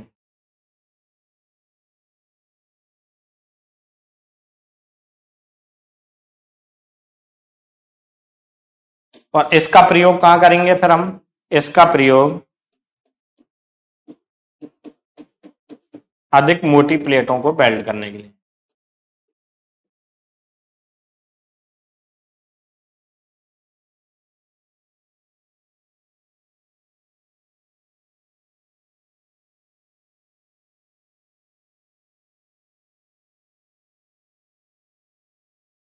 ठीक है, ये चीज आपके बिल्कुल क्लियर हो गई होगी दोस्तों कि आपके वेल्डिंग जो टेक्निक है वो आपके कितने प्रकार की होती हैं भाई, लेफ्ट हैंड वेल्डिंग और आपके फोर हैंड वेल्डिंग टेक्निक। इसमें तो दाएं से बाएं रहती है दिशा, और इसमें आपके कैसे रहेगी, लेफ्ट टू राइट, उल्टा हो जाता है भाई। लेफ्ट में क्या होगा, राइट टू लेफ्ट चलेगी, है ना, और इसमें राइट में क्या होगा, लेफ्ट टू राइट, जो डायरेक्शन है दिशा वो आपकी ये हो जाती है भाई। फ्लर रॉड तो दोनों में आपके 30 से 40 पर, और इसमें जो वेल्डिंग टॉर्च है 60 से 70 पे, और इसमें आपके कितने पे, 40 से 50 पे। ठीक है, तो इसी प्रकार से जब इसमें कम मटेरियल पिघलता है, क्योंकि इलेक्ट्रोड जो फ्लर रॉड है वो फ्लेम जो है कम एरिया कवर करती है, लेकिन जब हम क्या करेंगे, कोण का मान कम कर देंगे तो फ्लर रॉड ऊपर उठ जाएगी, और ऊपर उठ जाएगी तो फ्लर रॉड वो sorry welding torch flower rod का जो एरिया है वो आपका क्या करेगी, ज्यादा आपके पिघलाएगी। तो इसका प्रयोग हम मोटी प्लेटों के लिए कर देते हैं। तो ठीक है दोस्तों, यहां तक हमने कवर किया था आपका। आज हमने जो चीजें कवर की हैं वो आप देख सकते हो, एक बार मैं फिर से आपको बताऊंगा कि आपके जो इलेक्ट्रोड होते हैं, टाइप्स ऑफ इलेक्ट्रोड दो प्रकार के थे, एक कोटेड था, एक आपका कोटिंग के आधार पर और एक उपयोग के आधार पर। कोटिंग के आधार पर दो प्रकार के थे कि एक तो लेप चढ़ा हुआ होता है, एक आपका नॉन एलिपित होता है ना। और इस इलेक्ट्रोड का मैंने आपको काम बता दिया था कि आपके क्या काम होता है। इलेक्ट्रोड का जो काम होता है मेरे प्यारे दोस्तों, वो आपके ऑक्सीडेशन होने से बचाता है। अगर ऑक्सीडेशन होगा तो वेल्डिंग जोड़ अशुद्धि मिल जाएंगी, इसीलिए तो हम इसको फ्लक्स को चढ़ाते हैं। लेकिन नॉन कोटेड है तो इसमें कैसे रोकेंगे अपन, उसके स्थान पर अक्रिय गैसों हीलियम और आर्गन का प्रयोग कर लिया जाता है, वो आपके परिरक्षण कर देती हैं। लेप करने के भी तीन तरीके हो सकते हैं, एक तो आपका क्या है, ज्यादा लेप चढ़ा दिया हो, परत की मोटाई ज्यादा हो, एक आपके कम परत चढ़ाई हो, और एक आपके बीच की, मतलब ना ज्यादा और ना आपके कम। तो उनका मान मैंने आपको बता दिया, 1.1 से 1.2, 1.1 से 1.2 से आपका कितना 1.3, और आपके 1.3 से 1.6 मोटी परत चढ़ाते हैं। ठीक है दोस्तों, और उपयोग के आधार पर दो प्रकार के होते हैं, जो आपके कंज्यूमेबल और आपके कौन से नॉन कंज्यूमेबल। मतलब जिस इलेक्ट्रोड को आप क्या कर रहे हो भाई, कंज्यूम मतलब वही तो फ्लर रॉड का काम कर रहा है, वही इलेक्ट्रोड का, जैसे अपन इलेक्ट्रिक आर्क वेल्डिंग में देख रहे थे। तो ये क्या करता है, धातु को पिघला देता है और खुद भी भर जाता है, खर्च हो जाता है, फिर हमें नया इलेक्ट्रोड लगाना पड़ता है, फिर वो खर्च हो गया, फिर और नया इलेक्ट्रोड लगाओ, है ना। जैसे गैस वेल्डिंग में नहीं होता ऐसा, इलेक्ट्रोड तो अपनी जगह पर रहता है और फिलर रॉड जो होती है वो उसको पिघलाया जाता है, वो पिघल गई, दूसरी फिलर रॉड ले ली। तो मतलब एक तो खर्च हो रहा है, वो आपका क्या हो गया, कंज्यूमेबल, और जो खर्च नहीं हो रहा वो आपका कैसा हो गया, नॉन कंज्यूमेबल। उपभोज्य और गैर उपभोज्य, आपके खर्च होने वाला और ना खर्च होने वाला। इस प्रकार से हमने इलेक्ट्रोड के बारे में बताया था। फ्लक्स के बारे में भी बता दिया कि आपके फ्लक्स क्या होता है, किस प्रकार से आपका काम करता है। ठीक है दोस्तों, अब हम देखेंगे आगे टिग और मिग वेल्डिंग के बारे में, या फिर अपने कुछ पद हैं उनके बारे में देख लेंगे। फिलहाल तो हम बात करते हैं आपके किसके बारे में, कि आपके जो टिग और मिग वेल्डिंग है। अब हम नेक्स्ट क्लास में देखेंगे दोस्तों टिग और मिग वेल्डिंग के बारे में, और बहुत अच्छे तरीके से देखेंगे शॉर्ट रूप में कि आपके कैसे करते हैं उसमें। आपकी जो वेल्डिंग जो चल रही थी वो आपके कौन सी होती है, आपके टिग वेल्डिंग होती है। ठीक है, तो देखो टिग वेल्डिंग के बारे में हम बात कर रहे थे कि आपके किस प्रकार की होती है। देखो इसमें आपके अक्रिय गैस यूज में ली जाती है, नाम से आपको पता होगा कि इसमें आपका टंगस्टन प्रयोग में लिया जाता है, इलेक्ट्रोड जो होता है, इसीलिए हम इसको क्या बोल देते हैं आपके टंगस्टन। ठीक है, और जो इलेक्ट्रोड होता है इस पर आपका लेप नहीं होता, नॉन कोटेड इलेक्ट्रोड होता है, किसी प्रकार का लेप नहीं चढ़ाते हैं। तो फिर हमें क्या है भाई, वेल्डिंग जब हम करेंगे धातु पिघलेगी तो वो ऑक्सीडाइज होगी, मतलब ऑक्सीजन से क्रिया करेगी आपकी, है ना। तो ऑक्सीजन से क्रिया करेगी, उसे रोकना होगा, नहीं तो वेल्डिंग जोड़ कमजोर हो जाएगा। तो हम उस सिचुएशन में आपका क्या करते हैं, जो आपका इसमें हम अक्रिय गैस यूज में लेते हैं। ठीक है, अक्रिय गैस एज ए आपका जो इलेक्ट्रिक आर्क वेल्डिंग में आपका क्या ले रहे थे अपन भाई, इलेक्ट्रिक आर्क वेल्डिंग में आपका क्या लिया जा रहा था, अरे दोस्तों बताइए, जो इलेक्ट्रोड था उसके ऊपर लेप अक्रिय पदार्थ ले रहे थे, और यहां पर क्या लेते हैं आपके अक्रिय गैस यूज में लेते हैं, और आपके हीलियम और आपके आर्गन यूज में ली जाती है। ठीक है, अब देखिए इसमें क्या करते हैं अपन, आपके सिलेंडर ले लिया जिसमें गैस भर दी, और यहां से इस गैस को आपके इलेक्ट्रोड गन के साथ में जोड़ देते हैं, और इसमें जो इलेक्ट्रोड होता है वो आपका ये हमने इलेक्ट्रोड लगा दिया। ठीक है, ये जो इलेक्ट्रोड है वो किसका बना दिया हमने, टंगस्टन का। तभी तो आपका नाम पड़ा है आपका टंगस्टन इनर्ट गैस अक्रिय गैस आर्क वेल्डिंग, है ना, टंगस्टन अक्रिय gas arc welding. TIG welding का पूरा नाम अगर आपसे पूछ ले तो आपको पता होना चाहिए। इसमें हमने क्या लगा दिया प्यारे दोस्तों, इलेक्ट्रोड टंगस्टन का लगाया है। ठीक है, और देखिए इसमें आपका ये कार्यखंड हो गया। अब बात आती है कि भाई इसमें आर्क कैसे उत्पन्न होगा, आर्क कैसे होता है आपका भाई, इसको हम कॉन्टेक्ट रेजिस्टेंस मतलब संपर्क करवाते हैं। और संपर्क में क्या होता है, आर्क वेल्डिंग में तो आपके प्लस और माइनस के तारों को आपको आपस में क्या कर दिया जाता है, संपर्क। जैसे अब ये तो प्लस के काम करेगी, अगर इसको मैंने प्लस से जोड़ दिया, और कार्यखंड तो आपके पॉजिटिव का, और ये आपको माइनस से जोड़ा है, तो इसको हम क्या बोल देते हैं आपका दोस्तों, नेगेटिव टर्मिनल बोल देते हैं। ठीक है, और इस प्रकार की जो ये ध्रुवता बनी, दो प्रकार की ध्रुवता होती है, आपके धनात्मक और आपके कौन सी ऋणात्मक। अगर इलेक्ट्रोड आपका ऋणात्मक से जुड़ा हुआ है तो ऋणात्मक ध्रुवता, और अगर यह धनात्मक से जुड़ा हुआ होता तो धनात्मक ध्रुवता। ठीक है, वो तो अपन धातुओं के अनुसार इसको क्या कर लेते हैं, बदल लेते हैं। ठीक है दोस्तों, तो देखिए इसमें जो इलेक्ट्रोड होता है टंगस्टन का, वो झुकाकर चलाएंगे भाई, इस प्रकार से कार्यखंड के साथ किसी एंगल पर उसको झुका के चलाया जाता है। तो आपको ध्यान रखना कि आपके टंगस्टन का जो इलेक्ट्रोड है वो आपका कितने डिग्री पर झुकाकर चलाया जाता है, आपका 70 डिग्री पर आपके क्या है, झुकाकर चलाया जाता है।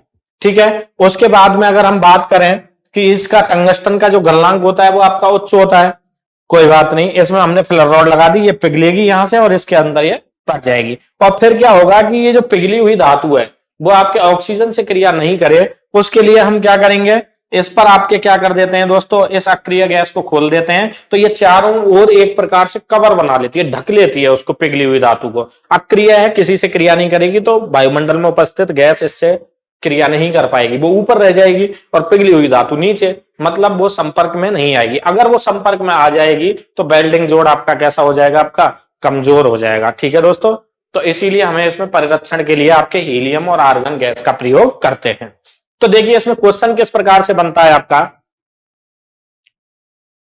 अब देखो वही टेम्परेचर भी हो गया, अगर इस वेल्डिंग का टेम्परेचर पूछा जाए तो आपका भाई जितना गलनांक इसका है इससे कम ही होगा, मतलब 3000 के समथिंग, 3100 के समथिंग आपका क्या होता है, इसका आपका तापमान होगा, क्योंकि ज्यादा हुआ तो ये पिघल जाएगा, और जबकि ये पिघलता नहीं है आपका, है ना, क्योंकि नॉन कंज्यूमेबल है ना। देखो अब मैं यहाँ पे बताता हूँ, इसमें आपका इलेक्ट्रोड हमने किसका लिया था, आपका टंगस्टन का, इसीलिए इसको हम क्या बोल देते हैं, आपका टंगस्टन आर्क वेल्डिंग बोल देते हैं। ठीक है, दूसरा आपका टंगस्टन का गलनांक कुछ होता है 3280, इसीलिए टंगस्टन लेते हैं, और धातुओं को पिघला के इसके अंदर भर दिया जाता है। तीसरा इसमें फिलर रॉड का प्रयोग, क्योंकि देखिए इसमें नॉन कंज्यूमेबल, ये पॉइंट आपका सबसे ज्यादा पूछा जाता है, नॉन कंज्यूमेबल इलेक्ट्रोड, मतलब जो इलेक्ट्रोड है वो नॉन कंज्यूम, मतलब खर्च नहीं होता है ना। जब खर्च नहीं होगा तो हमें यहाँ कुछ ना कुछ तो पिघला के भरना पड़ेगा, जबकि आर्क वेल्डिंग में क्या हो रहा था दोस्तों, कि आपका इलेक्ट्रोड पिघल के क्या हो रहा था, उसमें आपका भर रहा था। ठीक है, तो इसीलिए अगर हम इसमें बात करें तो इलेक्ट्रोड आपका पिघल के भर रहा है, उसमें भर रहा था तो उसको कंज्यूमेबल बोल रहे थे, इसमें भर नहीं रहा है तो हमें कुछ ना कुछ तो भरना पड़ेगा, तभी आपके इसमें किसका प्रयोग किया जाता है, आपका फिलर रॉड का। जब आपका नॉन कंज्यूमेबल है तो हम किसका प्रयोग करेंगे प्यारे दोस्तों, आपके फिलर रॉड का। और नॉन कोटेड है, नॉन कोटेड का मतलब लेप नहीं है, तभी तो फिर हमने आपके इसमें अक्रिय गैसों का प्रयोग किया, आपके हीलियम और किसका दोस्तों, आर्गन का प्रयोग किया है या नहीं किया है। तो इसमें हीलियम और आर्गन का क्या करते हैं अपन, प्रयोग करते हैं। आपका इसमें जो टंगस्टन इलेक्ट्रोड है मैंने पहले ही बता दिया, वो कितने डिग्री पर झुकाकर चलाया जाता है, आपका 70 डिग्री पर झुकाकर चलाया जाता है। ठीक है, उसके बाद हम देखते हैं अगला क्वेश्चन क्या बनेगा इसमें, कि आपके जब नॉन कोटेड है तो हमें क्या करना पड़ेगा भाई, जो लेप काम कर रहा था उसके स्थान पर हमने किसका प्रयोग किया, हीलियम और आर्गन का। तो इसमें क्वेश्चन आता है कि आपके टिक वेल्डिंग में परिरक्षण के लिए हम शील्डिंग, परिरक्षण का मतलब क्या होता है, शील्डिंग, शील्डिंग के लिए कौन सी गैस प्रयोग में लेते हैं, तो आपको पता है कौन सी लेते हैं। इसमें परिरक्षण के लिए, परिरक्षण मतलब शील्डिंग, शील्डिंग के लिए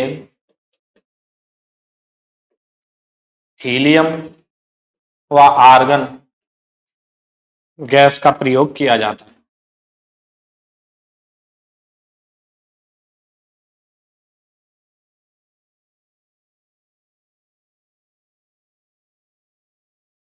ठीक है दोस्तों, ये क्वेश्चन क्लियर हुआ। यहां से ये इंपॉर्टेंट चीज है इसमें, हीलियम और जो आपके आर्गन है। अब बात आ जाती है, कभी कभी आपके ऑप्शन में दोनों ही दे दिए जाते हैं। ठीक है, अब आपके ऑप्शन में हीलियम, भाई आपके क्वेश्चन इस प्रकार से दे दिया कि आपके निम्न में से कौन से आपके टिग वेल्डिंग में परिरक्षण के लिए प्रयोग में लेते हैं, और वहां पर ऑप्शन दे दिया हाइड्रोजन और ऑक्सीजन और हीलियम और आर्गन। अब आपके पास में क्या आंसर होगा कि भाई आपके, हमने तो दोनों लिखा दी हीलियम और आर्गन, लेकिन आपको भी पता है कि आप, भाई दो तरीके की चीजें, आप क्या है कि भाई क्रिकेट भी अच्छा खेल लेते हो और फुटबॉल भी खेल लेते हो, लेकिन दोनों काम बहुत अच्छे नहीं कर सकते, इनमें से एक ज्यादा अच्छा कर सकते होंगे, तो इसीलिए जैसे इन दोनों का प्रयोग कर लेते हैं, लेकिन सबसे अधिक किसका किया जाता है, आपका आर्गन का प्रयोग किया जाता है। इस चीज को ध्यान रखना, टिग वेल्डिंग में ये क्वेश्चन इंपॉर्टेंट है। टिग वेल्डिंग में, टिग वेल्डिंग में अधिकतर किसका प्रयोग करते हैं अपन, अधिकतर आर्गन का प्रयोग किया जाता है। ठीक है, ए आर का मतलब क्या हो गया दोस्तों, आर्गन, है ना, आर्गन गैस का प्रयोग करते हैं परिरक्षण के लिए। क्वेश्चन नंबर 2 अगला, कि आपके इसमें जो ये वेल्डिंग हम कर रहे हैं, इसमें क्या होगा आपका कि भाई आप किस धातु को वेल्ड कर रहे हैं, है ना, तो इसका प्रयोग देखो, ऐसे तो अपन जो आपकी ज्यादातर महंगी धातु होती है, आपके एल्युमिनियम है ना, आपके मैग्नीशियम है, आपके तांबा या इसकी मिश्र धातु है, तो यहाँ पे हम देखते हैं कि इसके द्वारा आपके वेल्ड सबसे अच्छी आपके एल्युमिनियम की जा सकती है। ये भी क्वेश्चन है, इसके द्वारा क्वेश्चन अगर पूछ लेगी सबसे अच्छा, ऐसे तो बहुत सारी को कर लेते हैं अपन, है ना, आपके एल्युमिनियम को भी कर लिया अपन ने, तांबा भी कर लिया, कॉपर, पीतल, वेनेडियम, टाइटेनियम, इन सभी धातुओं को इसके द्वारा क्या किया जा सकता है, आपका वेल्ड किया जा सकता है, केवल किसको छोड़कर, आपके लेड और जिंक को छोड़कर। ठीक है, इसमें हम किसको नहीं कर सकते दोस्तों, अपनी दो धातुओं को वेल्ड नहीं कर सकते, लेकिन इसके द्वारा अच्छे तरीके से वेल्ड किसको किया जा सकता है, इसके द्वारा एल्यूमिनियम को, एल्यूमिनियम को, एल्यूमिनियम को अच्छे तरीके से वेल्ड कर देती है।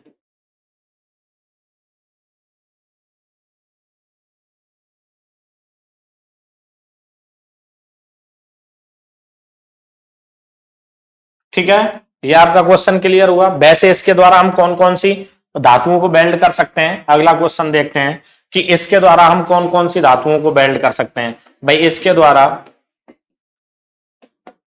एल्यूमिनियम, आपके मैग्नीशियम, ठीक है, आपका अगला कौन सा हो गया, आपका तांबा, व आपके इसकी मिश्र धातुओं को,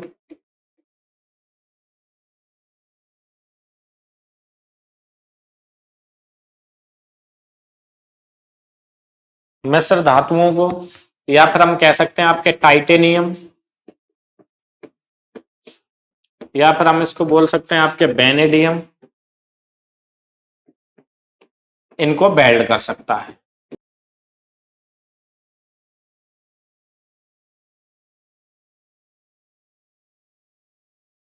ठीक है, यहां तक कवर हुआ आपका कि भाई इसके द्वारा इतनी खूब सारी धातुओं को हम वेल्ड कर सकते हैं, लेकिन इसमें से सबसे अच्छे तरीके से किसको वेल्ड करता है, आपका एल्युमिनियम को करता है, लेकिन करता किसको नहीं है, ये भी आपको क्वेश्चन ध्यान रखना है। इसके द्वारा लेड और आपका क्या, जिंक, इनको वेल्ड नहीं करता है।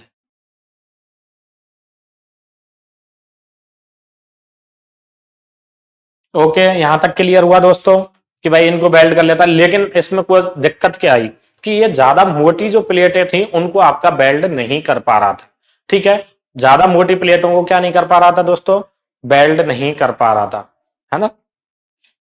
तो ज्यादा मोटी प्लेटों को वेल्ड नहीं कर पा रहा था आपका, तो है ना, तो इसके द्वारा लेड और जिंक इनको वेल्ड नहीं कर पा रहा था और ज्यादा मोटी प्लेटों को भी वेल्ड नहीं कर पा रहा था। दूसरा क्वेश्चन आपका इसके द्वारा, आपका पॉइंट क्या हो गया अगला, इसके द्वारा अधिक मोटी प्लेटों को वेल्ड नहीं किया जा सकता। अधिक मोटी प्लेटों को मतलब कह सकते हैं मोटी प्लेटों को वेल्ड करने में कठिनाई हो रही थी, कर तो सकता है लेकिन वो बेटर रिजल्ट नहीं मिल रहे थे।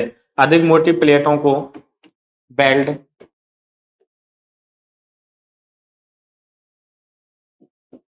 नहीं कर सकता, है ना। तो इसका प्रयोग कहां कर रहे थे, इसका ज्यादातर प्रयोग, इसका प्रयोग 4 mm से कम मोटी प्लेटों को वेल्ड करने के लिए किया जाता है। कम मोटी प्लेटों को वेल्ड करने के लिए किया जाता है।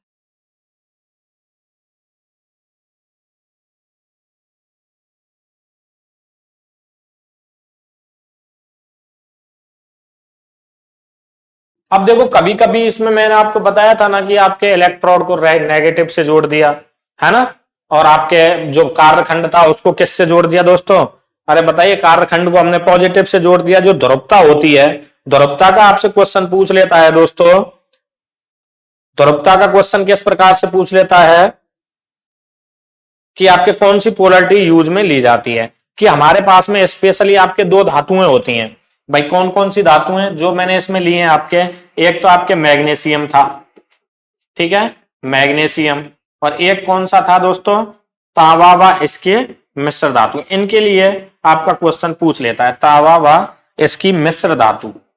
तो देखिए इसकी मिश्र धातु जो है तांबे की और इसकी, इनको किस प्रकार से, मतलब इसमें वेल्ड तो हम कर लेंगे, नॉर्मल तरीका है वही वेल्डिंग का, बट लेकिन बात ये आ रही है कि इनको वेल्ड करते समय पोलरिटी किस प्रकार की रखी जाती है ना। तो इसमें आपको ध्यान रखना है, मतलब रिवर्स पोलरिटी, है ना। रिवर्स पोलरिटी का मतलब है इलेक्ट्रोड किससे जुड़ा हुआ होगा, पॉजिटिव से। तो जब हम मैग्नीशियम को बोल्ड करते हैं, वेल्ड करते हैं, तो डीसी सप्लाई के साथ में, डीसी सप्लाई के साथ में आपके कौन सी पोलरिटी रखते हैं दोस्तों, डीसी सप्लाई के साथ आपके रिवर्स पोलरिटी, ठीक है, उल्टी विपरीत ध्रुवता, रिवर्स पोलरिटी, इसको हम बोल देते हैं विपरीत ध्रुवता का प्रयोग किया जाता है ना। फिर उस कंडीशन में आप क्या करोगे कि भाई इलेक्ट्रोड को हम किसके साथ में जोड़ेंगे, पॉजिटिव के साथ में, और आपके जो कार्यखंड है उसको किसके साथ में जोड़ेंगे, नेगेटिव के साथ में। इसी प्रकार से अगर तांबा व इसकी मिश्र धातुओं को अगर आप वेल्ड कर रहे हो तो इसमें आप क्या करोगे, इसमें आपके डीसी सप्लाई के साथ आपको क्या करना पड़ेगा, आपका डीसी सप्लाई के साथ हम स्ट्रेट पोलरिटी का प्रयोग करते हैं। स्ट्रेट का मतलब होता है सीधी, रिजु ध्रुवता या ऋणात्मक ध्रुवता।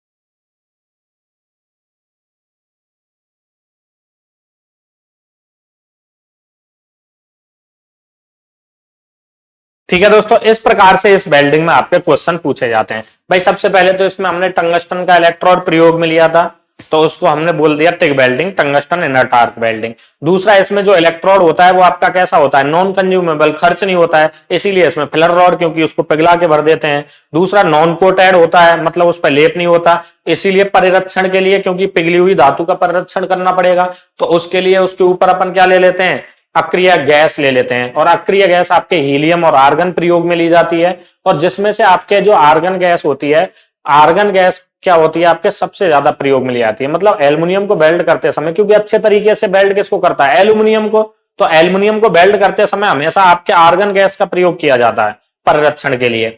ठीक है, दूसरी इसमें क्या था आपका, टंगस्टन का इलेक्ट्रोड कार्यखंड के साथ आपके 70 डिग्री पर आपके झुकाकर चलाया जाता है ना। उसके बाद में इसको हम बात करें कि टंगस्टन का गलनांक आपके 3280 डिग्री सेंटीग्रेड होता है, कि भाई इसके द्वारा हम किन किन धातुओं को वेल्ड कर सकते हैं। इसके द्वारा आपके एल्युमिनियम, मैग्नीशियम, तांबा व इसकी मिश्र धातुओं को, या फिर हम कह सकते हैं टाइटेनियम या वेनेडियम, इनको भी वेल्ड किया जा सकता है। लेकिन किसको वेल्ड नहीं कर पा रहे थे, लेड और जिंक को वेल्ड नहीं कर सकते थे। तीसरा, आपका इसके द्वारा अधिक मोटी प्लेटों को वेल्ड नहीं किया जा रहा था, ठीक है, मतलब इसको हम प्रयोग कहां कर रहे थे, 4 mm से कम मोटी प्लेटों को वेल्ड कर रहे थे। तो ये दो समस्याएं आपके सामने आई।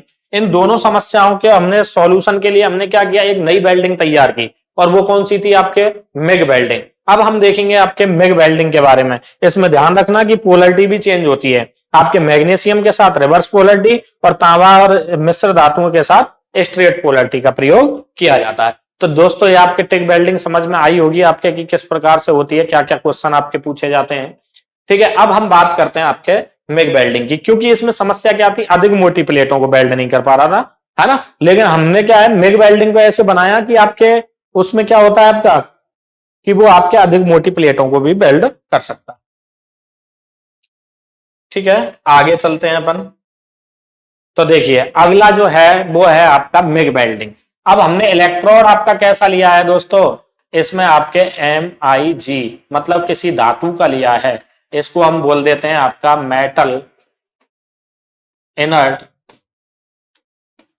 Gas arc welding.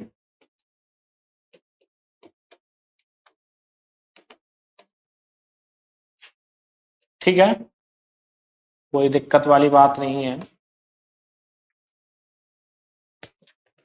अब देखिए इसमें क्या होता है दोस्तों, metal inert gas arc welding में क्या होता है, इसको बोल देते हैं अपन धातु अक्रिय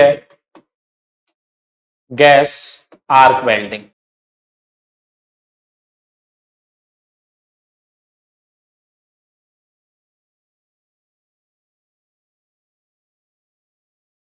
अब आप देखिए यहां पर कि ये होती कैसी है।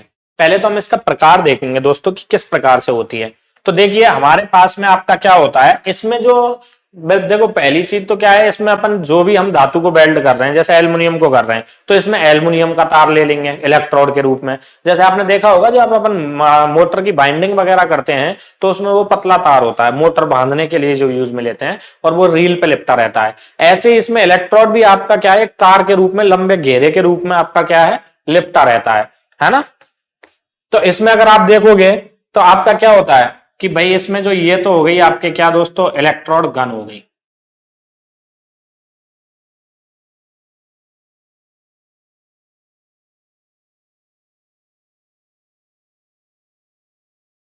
ये इस प्रकार की इसमें इलेक्ट्रोड गन होती है। ठीक है, और इस इलेक्ट्रोड गन से आपका जो वायर होता है, इलेक्ट्रोड होता है, वो तार के रूप में इस प्रकार से लगा हुआ होता है।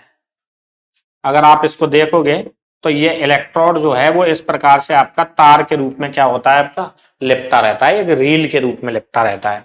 ठीक है, अब हम देखें इसमें कि आपका जो, फिर हम क्या करेंगे भाई, ये जो तार है, ये इलेक्ट्रोड है, ये आपका पिघल के आपका क्या है, आगे चलता रहता है और पिघलता रहता है।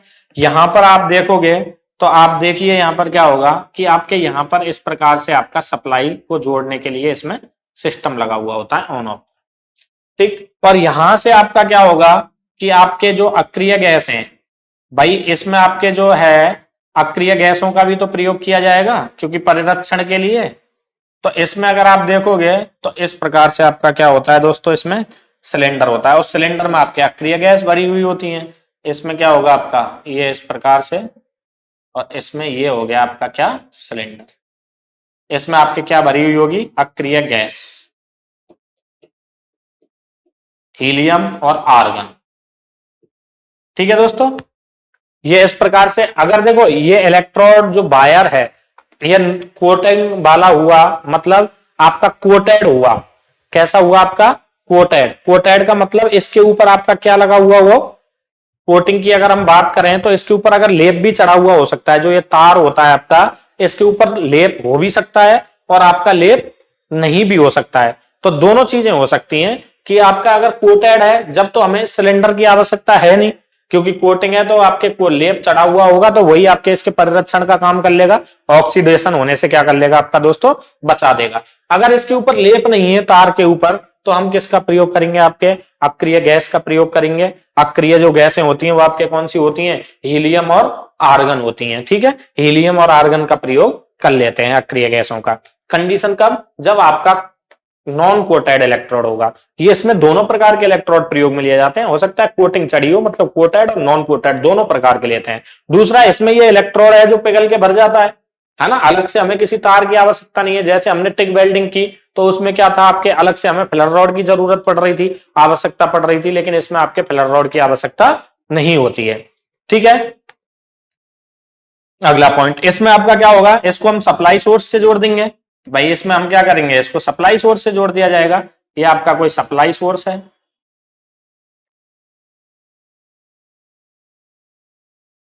ये आपके कोई भी बैटरी हो गई आपके पास में, है ना। इसमें भी वही पोलरिटी वाला सिस्टम होगा, एक पॉजिटिव और एक आपका क्या होगा दोस्तों, नेगेटिव होगा।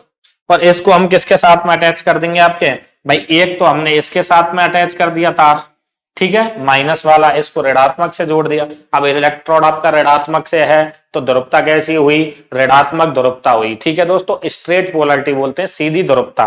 और अगर ये नेगेटिव से जो इसको पॉजिटिव से जोड़ते तो आपका कैसा हो जाता, आपका धनात्मक ध्रुवता हो जाता। और जो इसमें कार्यखंड होगा, भाई ये आपका क्या हो गया दोस्तों, ये कार्यखंड हो गया, जिसको आपको क्या करना है, वेल्ड करना है ना।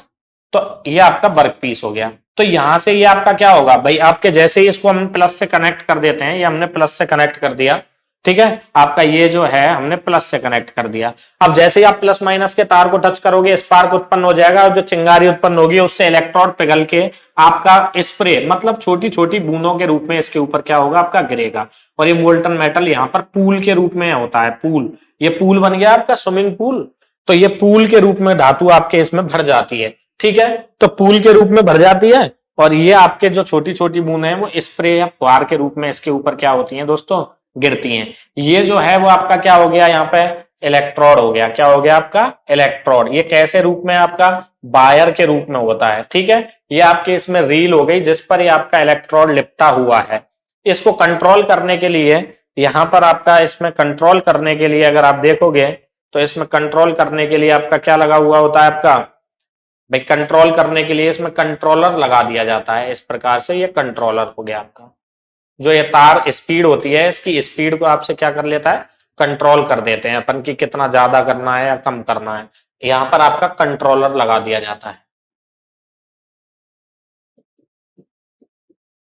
तो इस प्रकार की होती है ये वेल्डिंग। आप देख सकते हो कि किस प्रकार से हम वेल्डिंग कर रहे हैं। आपका अगर आपसे क्वेश्चन पूछ ले प्यारे दोस्तों कि आपके सबसे तीव्र वेल्डिंग कौन सी है, तो सबसे तीव्र वेल्डिंग कौन सी हो गई आपके, मिग वेल्डिंग होती है, पहला क्वेश्चन। अब हम इसके क्वेश्चन देखते हैं। वेल्डिंग का तो सीधा सा है, ये तार पिघल के इसके अंदर भर जाएगा और ये तार ही इलेक्ट्रोड का काम करता है। ये आगे बढ़ता जाता है, पिघलता जाता है और बढ़ता जाता है। तो इसमें एक तो तार का व्यास पूछ सकता है आपसे, और इसकी गति पूछ सकता है, क्योंकि ये तीव्र गति से होता है, भाई कितनी देर में कितना तार पिघल जाता है। दूसरा, इसमें अपन ये पोलरिटी आपने देख ली। आपका इलेक्ट्रोड जो है वो कोटेड भी हो सकता है, मतलब उसके ऊपर लेप, इस तार के ऊपर लेप भी चढ़ा हुआ हो सकता है और नहीं भी हो सकता, तो दोनों प्रकार के इलेक्ट्रोड। दूसरा, आपका खर्च होता है, तो कंज्यूमेबल हो गया। यही तो क्वेश्चन था, उसमें तो कैसा था, नॉन कंज्यूमेबल इलेक्ट्रोड था टिक वेल्डिंग में, और इसमें कैसा था आपका, कंज्यूमेबल था। हालांकि इसके द्वारा उन्हीं धातुओं को वेल्ड किया जा सकता है अपने, जिनको हम किससे कर रहे थे, टिक से कर रहे थे, सेम इसमें कर सकते हैं, लेकिन उसमें पतली के कर सकते थे। अगर इसमें मोटी प्लेट है तो उसको भी क्या किया जा सकता है, आपका वेल्ड किया जा सकता है। और यहां पर जो आपके मेटल जो आपके गिरती है, ये आपके किसके रूप में गिरती है, आपके फुहार के रूप में गिरती है और इसके अंदर भरती है, तो ये पूल की तरह काम करता है, इसीलिए इसको पूल वेल्डिंग भी कहा जाता है। तो पहला पॉइंट देखिए दोस्तों, किस प्रकार से क्वेश्चन आपका बनेगा। पहला क्वेश्चन, ठीक है,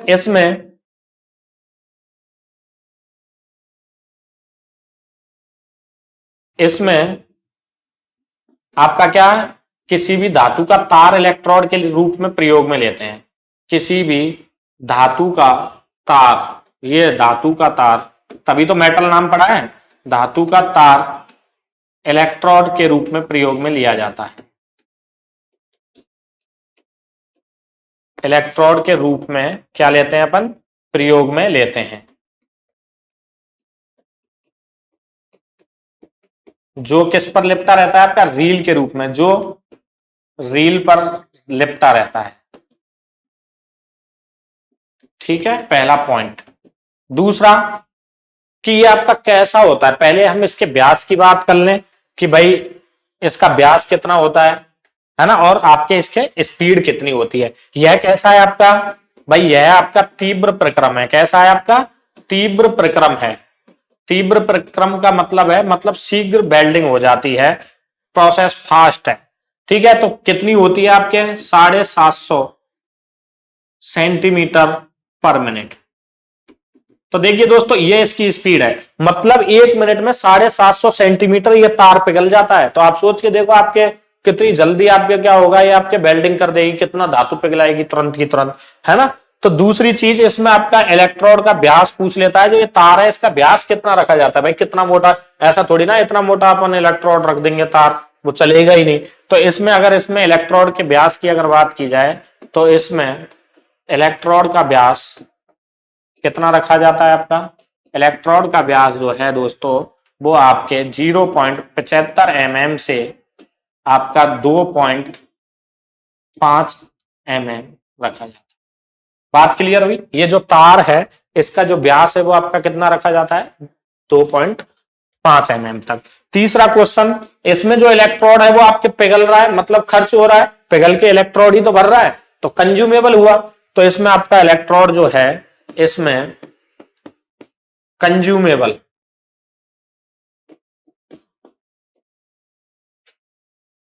बेवल इलेक्ट्रोड प्रयोग में लिया जाता है, वह प्रयोग में लिया जाता है। ठीक है। अब अगला क्वेश्चन देखें, कोटेड है या नॉन कोटेड है ना, मतलब लेप चढ़ा हुआ है या नहीं है, कैसा होता है, दोनों प्रकार का लेते हैं, कोटेड भी ले लेते हैं और नॉन कोटेड भी ले लेते हैं। अगर नॉन कोटेड है तब आपके किसमें परिरक्षण के लिए हम अक्रिय गैस का प्रयोग करते हैं। ठीक है, तो हम कह सकते हैं इसमें नॉन कोटेड व कोटेड, मतलब लेपित या अलेपित, कोटेड मतलब लेपित, दोनों प्रकार का यूज में ले सकते हैं, दोनों प्रकार का लिया जाता है। अगर नॉन कोटेड होगा तो अक्रिय गैस का प्रयोग करना पड़ेगा। नॉन कोटेड इलेक्ट्रोड के साथ, कोटेड इलेक्ट्रोड के साथ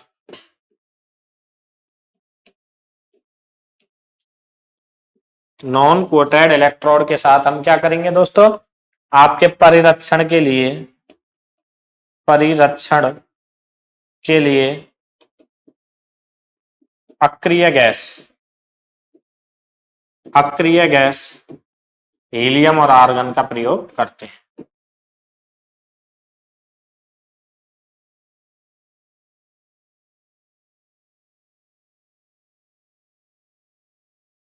ठीक है दोस्तों, हीलियम और आर्गन का प्रयोग करते हैं। अगला क्वेश्चन देखिए आप, इसमें अगला क्वेश्चन क्या बनेगा कि भाई और क्या बन सकता है इसमें क्वेश्चन, इसमें जो पिघली हुई धातु आपकी गिरती है ना, जो ये पिघली हुई धातु गिर रही है वो किसके रूप में, फुहार के रूप में। ठीक है, इसमें पिघली हुई, इसमें पिघली हुई धातु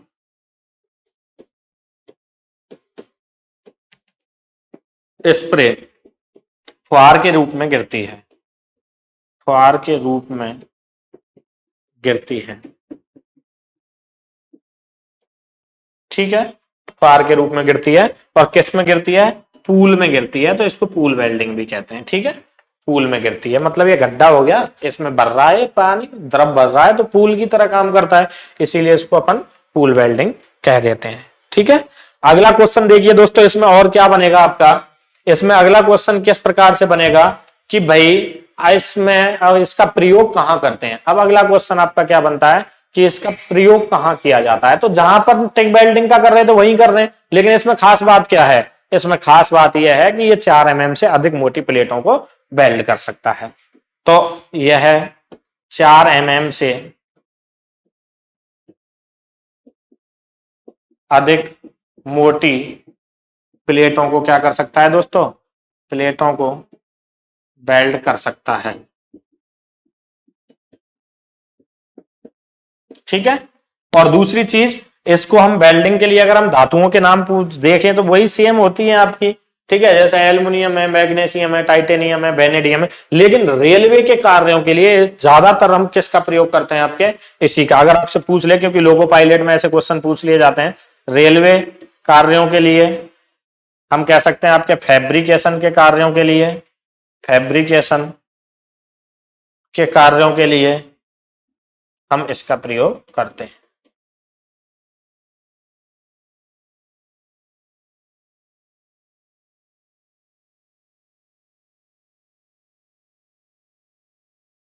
ठीक है दोस्तों, यहां तक चीजें कवर हो गई। ये थी आपके क्या, मिग वेल्डिंग।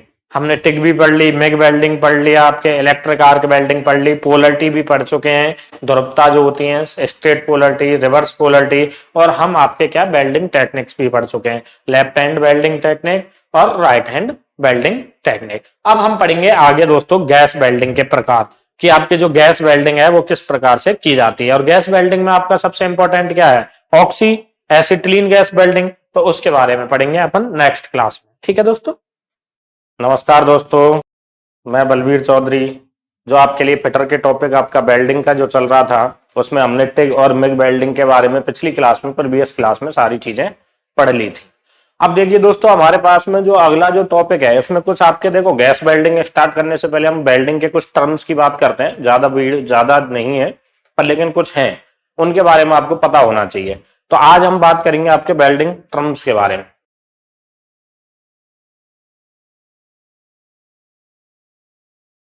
इसको हम बोल देते हैं वेल्डिंग टर्मिनोलॉजी।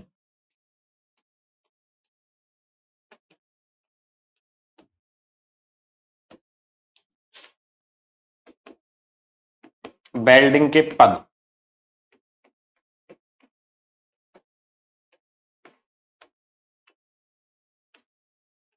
तो देखिए दोस्तों, वेल्डिंग के कुछ पद हैं, है ना, जिनके बारे में हम बात करेंगे। कुछ तो इसमें दोष आ जाते हैं, कुछ चीजें जो इस प्रकार से होती हैं तो उनसे क्या होता है ना, तो उनके बारे में हम आज थोड़ा सा डिस्कस करेंगे। कभी कभी आपके क्वेश्चन पूछ लेता है वैसे तो इसमें से।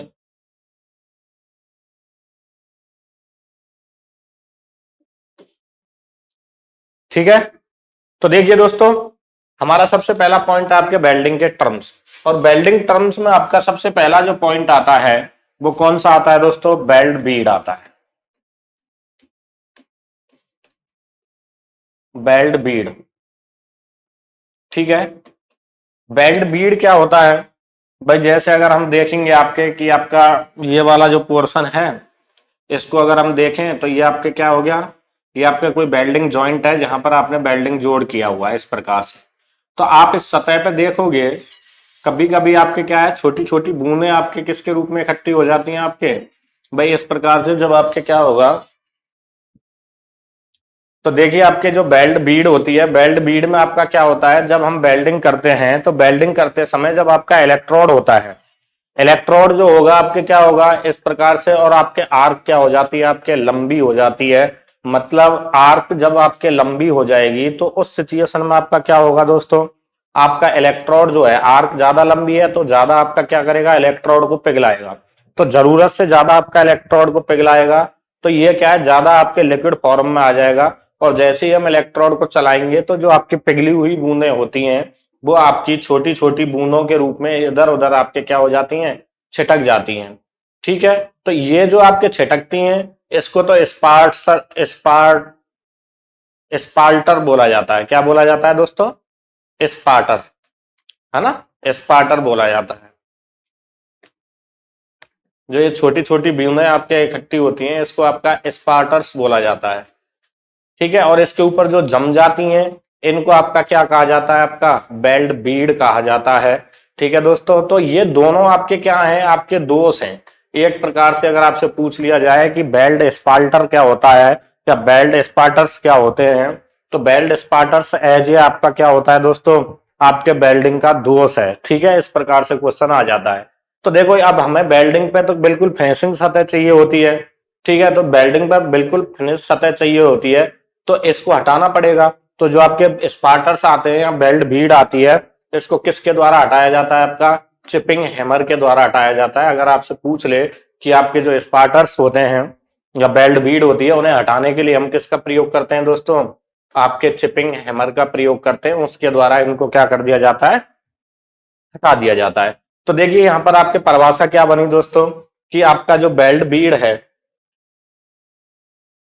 ये किसके कारण हो रहा है दोस्तों, ये किसके कारण हो रहा है, आपका लंबी आर्क के कारण। ये दोष किसके कारण उत्पन्न होता है, आपका लंबी आर्क के कारण। तो मैं यहां से कह सकता हूं आपसे कि आपके जब आर्क की लंबाई अधिक होती है, अधिक होती है, तो क्या होगा दोस्तों, आपका होती है तो इलेक्ट्रोड आवश्यकता से अधिक क्या होता है दोस्तों, पिघलता है। आवश्यकता से अधिक पिघलता है और पिघली हुई धातु पिघली हुई धातु छोटी छोटी बूंदों के रूप में आपके इधर उधर क्या हो जाती हैं, आपके वर्किंग प्लेट कार्यखंड पर, धातु कार्यखंड पर छोटी छोटी बूंदों के रूप में, छोटी छोटी बूंदों के रूप में इकट्ठी हो जाती हैं। इसे हम क्या कह देते हैं, जाते हैं, इसे आपका बेल्ट बीड या स्पार्टर कहा जाता है। बेल्ट बीड या फिर हम बोल देते हैं इसको स्पार्क्स। ठीक है,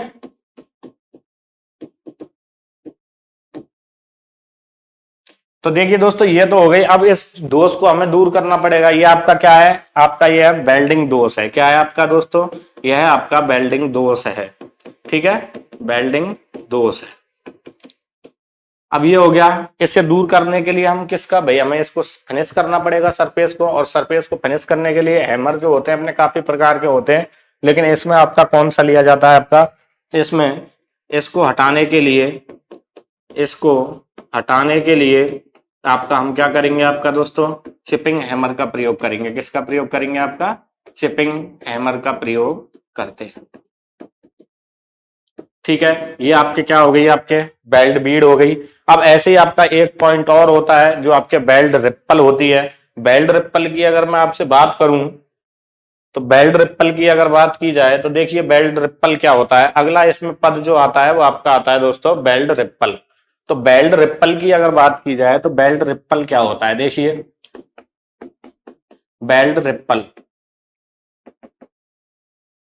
आपके पास में ये कोई आपके वर्किंग प्लेट है जिसको आपको क्या करना था, आपको बेल्ट करना था दोस्तों। ये आपके क्या कर दी हमने यहाँ पे, इस प्रकार से कोई आपकी दो प्लेटें हैं और इन दो प्लेटों को हमने क्या कर दिया, आपका ज्वाइन कर दिया, मतलब ज्वाइंट कर दिया, इसमें आपके बेल्डिंग कर दी। तो यहाँ पर आपने इस पॉइंट को इस प्रकार से यहाँ पे ज्वाइंट लगाया है। ठीक है, तो आप क्या करोगे, इलेक्ट्रोड को भाई इलेक्ट्रोड से आपका क्या होगा, आर्क निकलेगी और आर्क उसको पिघलाएगी।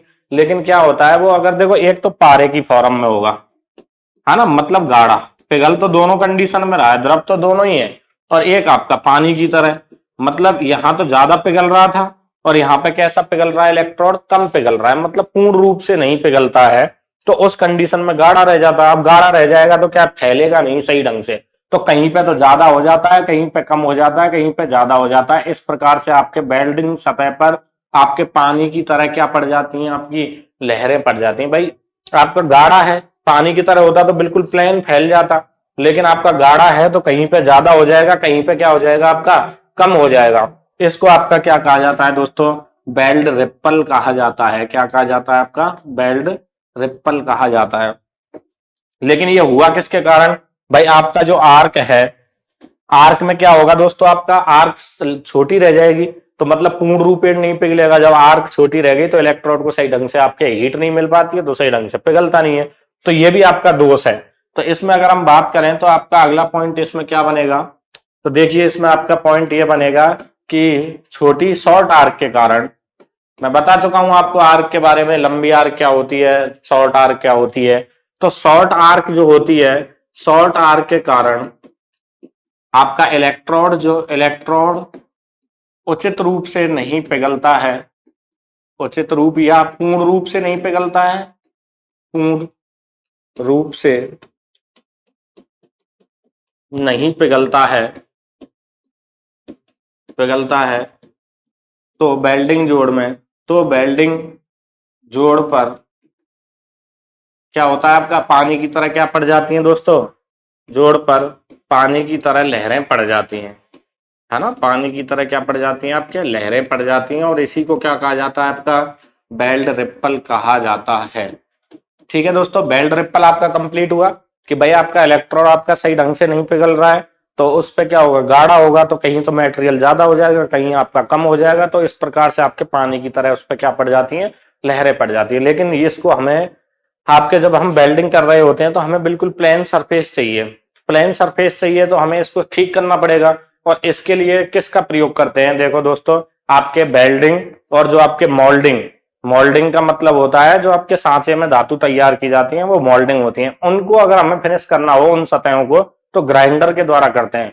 और ग्राइंडर की काफी सारी विधियां होती हैं ग्राइंडिंग की, जैसे सेंटरलेस ग्राइंडिंग है ना, और आपके इंटरनल ग्राइंडिंग है, एक्सटर्नल ग्राइंडिंग है, इस प्रकार से आपके स्नग ग्राइंडिंग भी होती है। स्नग ग्राइंडिंग ध्यान रखना, इस दोष को, ये भी आपका क्या है, दोष है, ठीक है। और इसे ठीक करने के लिए हम क्या करते हैं दोस्तों, इसे ठीक करने के लिए, इसे ठीक करने के लिए आपका क्या किया जाएगा मेरे प्यारे दोस्तों, स्नग ग्राइंडिंग का प्रयोग किया जाता है। किसका, आपका स्नग ग्राइंडिंग, ये विधि है आपके ग्राइंडिंग की, ध्यान रखना है आपको।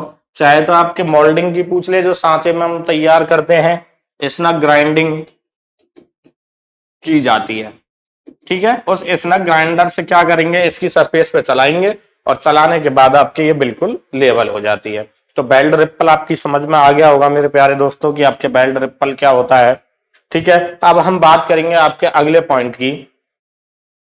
तो देखिए अगला पॉइंट क्या बनेगा आपका, अगला पॉइंट यहां पर बनता है आपका पोरसिटी का। अगला क्या बनता है दोस्तों, पोरसिटी। पोरसिटी क्या होती है, इसको हम बोल देते हैं आपका संरंध्रता, क्योंकि ये वेल्डिंग में ये सारी चीजें आपको देखने को मिलेंगी, ठीक है दोस्तों।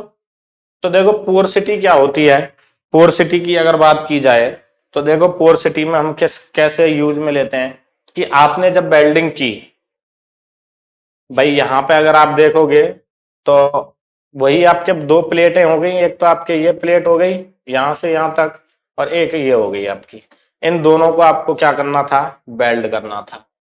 और जब आप इसको वेल्ड करोगे तो आप देखिए यहाँ पे, भाई इस पे अगर हम देखें इस प्रकार से, तो आपका क्या होगा, ये दोनों प्लेटें हैं, इनको आपको क्या करना था, आपका वेल्ड करना था, ठीक है। इनको आपको क्या करना था, वेल्ड करना।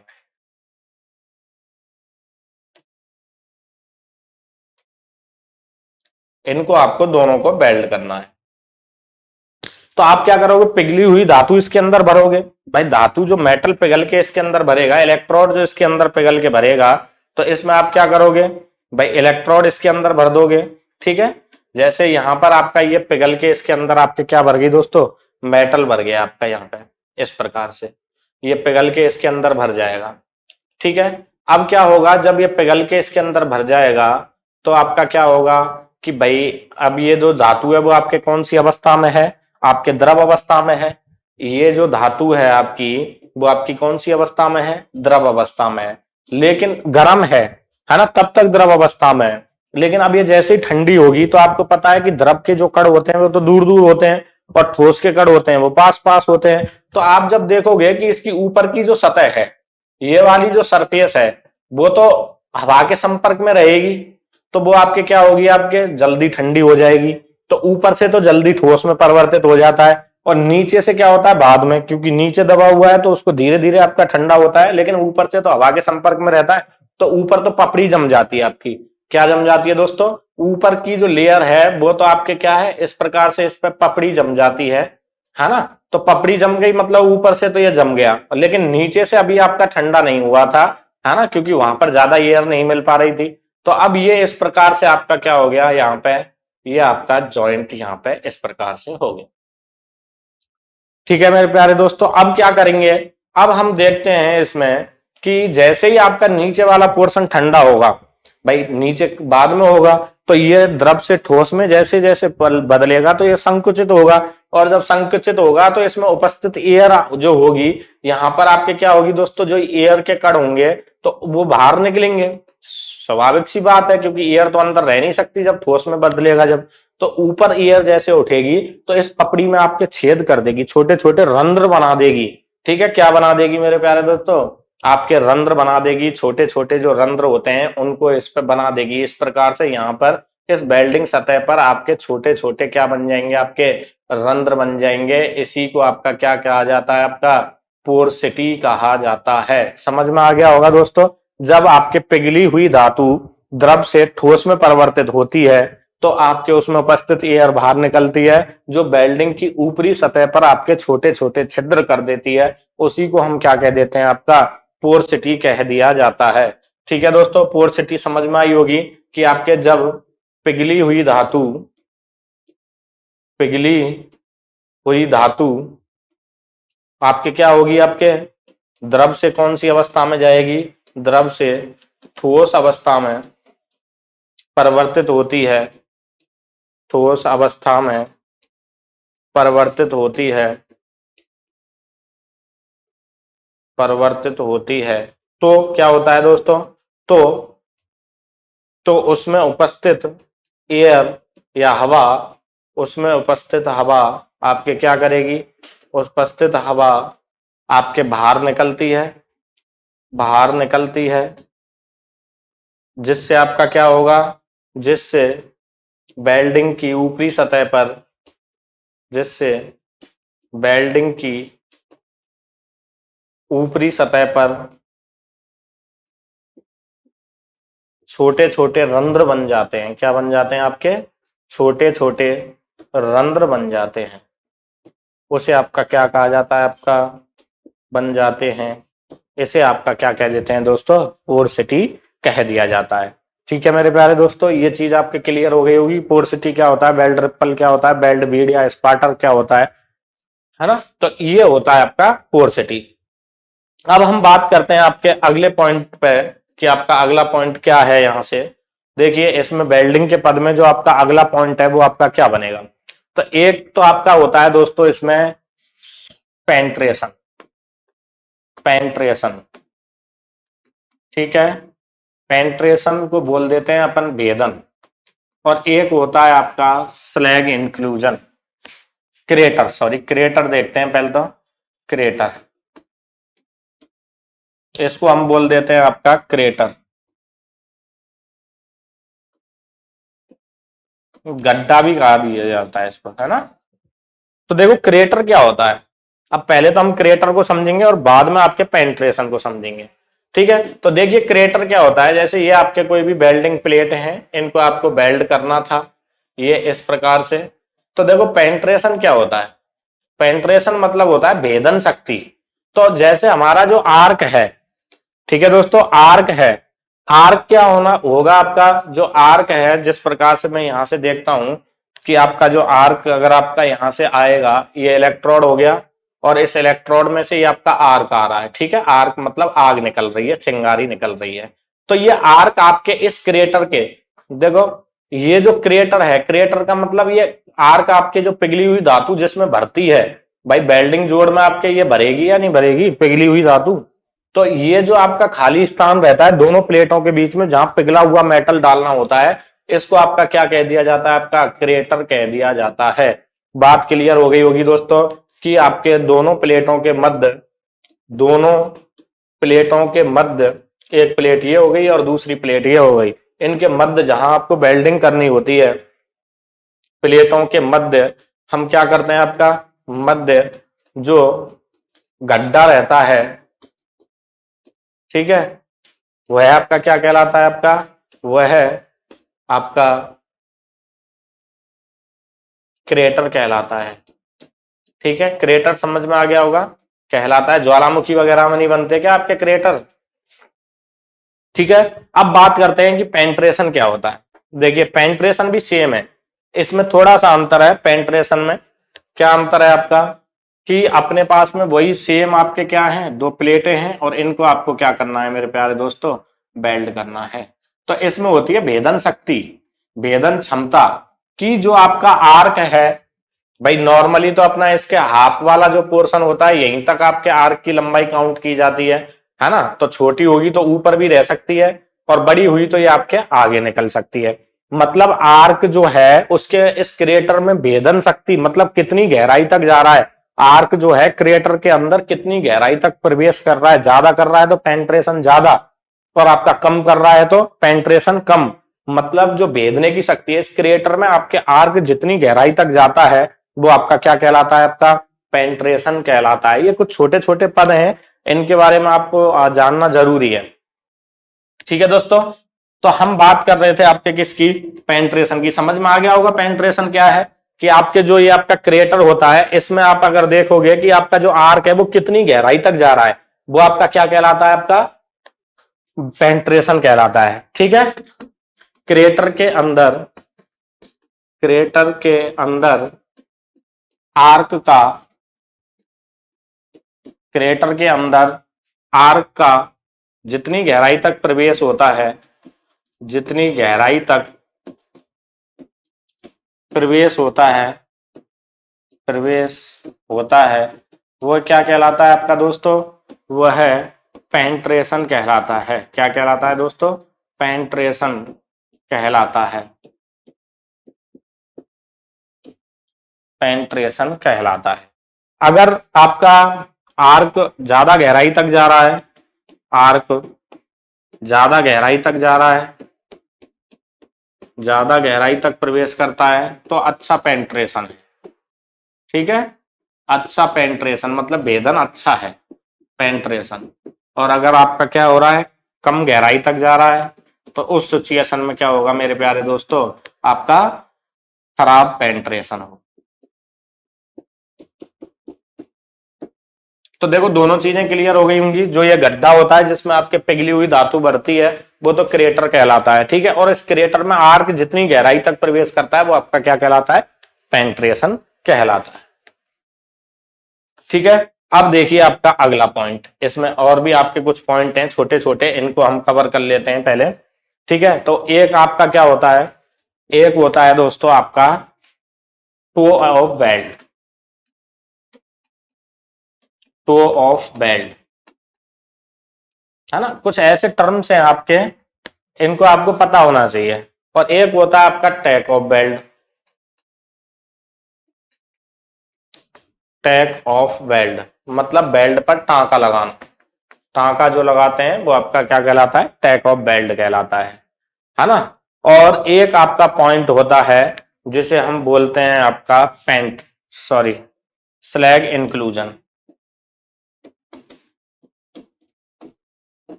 ये भी आपका दोष है एक प्रकार का, स्लैग इंक्लूजन जो होता है। ठीक है, तो देखिए 3 पॉइंट तो ये हो गया आपके, स्लैग इंक्लूजन हो गया, टैक ऑफ बेल्ट हो गया, टो ऑफ बेल्ट हो गया, है ना। और एक आपके क्या है, बैकअप प्लेट। एक पॉइंट और होता है आपका, और वो होती है आपकी बैकअप प्लेट। अब इनकी आवश्यकता हमें क्या है, ये क्या पॉइंट है आपके, इनसे किस प्रकार से क्वेश्चन बनता है कि बैकअप प्लेट किसे कहा जाता है, टैक ऑफ बेल्ट किसे कहा जाता है, टू ऑफ बेल्ट किसे कहते हैं, स्लैग इंक्लूजन किसे कहते हैं। ये आपके छोटे छोटे कुछ 4 पॉइंट है। तो देखो बैकअप प्लेट क्या होता है, जैसे आप जिस सतह पर आपके वेल्डिंग कर रहे होते हैं, तो आपके पास में 2 प्लेटें होंगी, तो उनको आप रख रहे हो, तो हो सकता है वो जगह समतल ना हो, तो एक पार्ट आपका ऊपर हो रहा हो, एक नीचे हो रहा हो, मतलब लेवल में नहीं है दोनों प्लेटें। तो उस कंडीशन में, क्योंकि आप जिस जगह पे आपके वेल्ड कर रहे हो, तो उस जगह पे वेल्ड करने के लिए जरूरी थोड़ी है वो जगह समतल हो।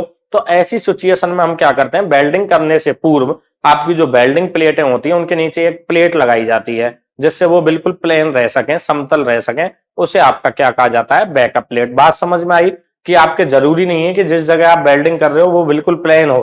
अब प्लेन नहीं है तो हम क्या करेंगे आपका, कि भाई जो उसके नीचे जो आपके क्या होंगे, एक प्लेट लगा देते हैं अलग से जो बिल्कुल प्लेन होती है। दोनों प्लेटों के नीचे जब वो आपके बिल्कुल बराबर हो जाएंगी, तो धातु भी बिल्कुल जो प्लेटें हैं बिल्कुल बराबर वेल्ड होंगी, है ना। तो नीचे जो प्लेट लगाते हैं वो आपके बैकअप प्लेट कहलाती है। तो समझ में आ गया होगा भाई, आपकी ये दोनों प्लेट, इनको आपको वेल्ड करना था।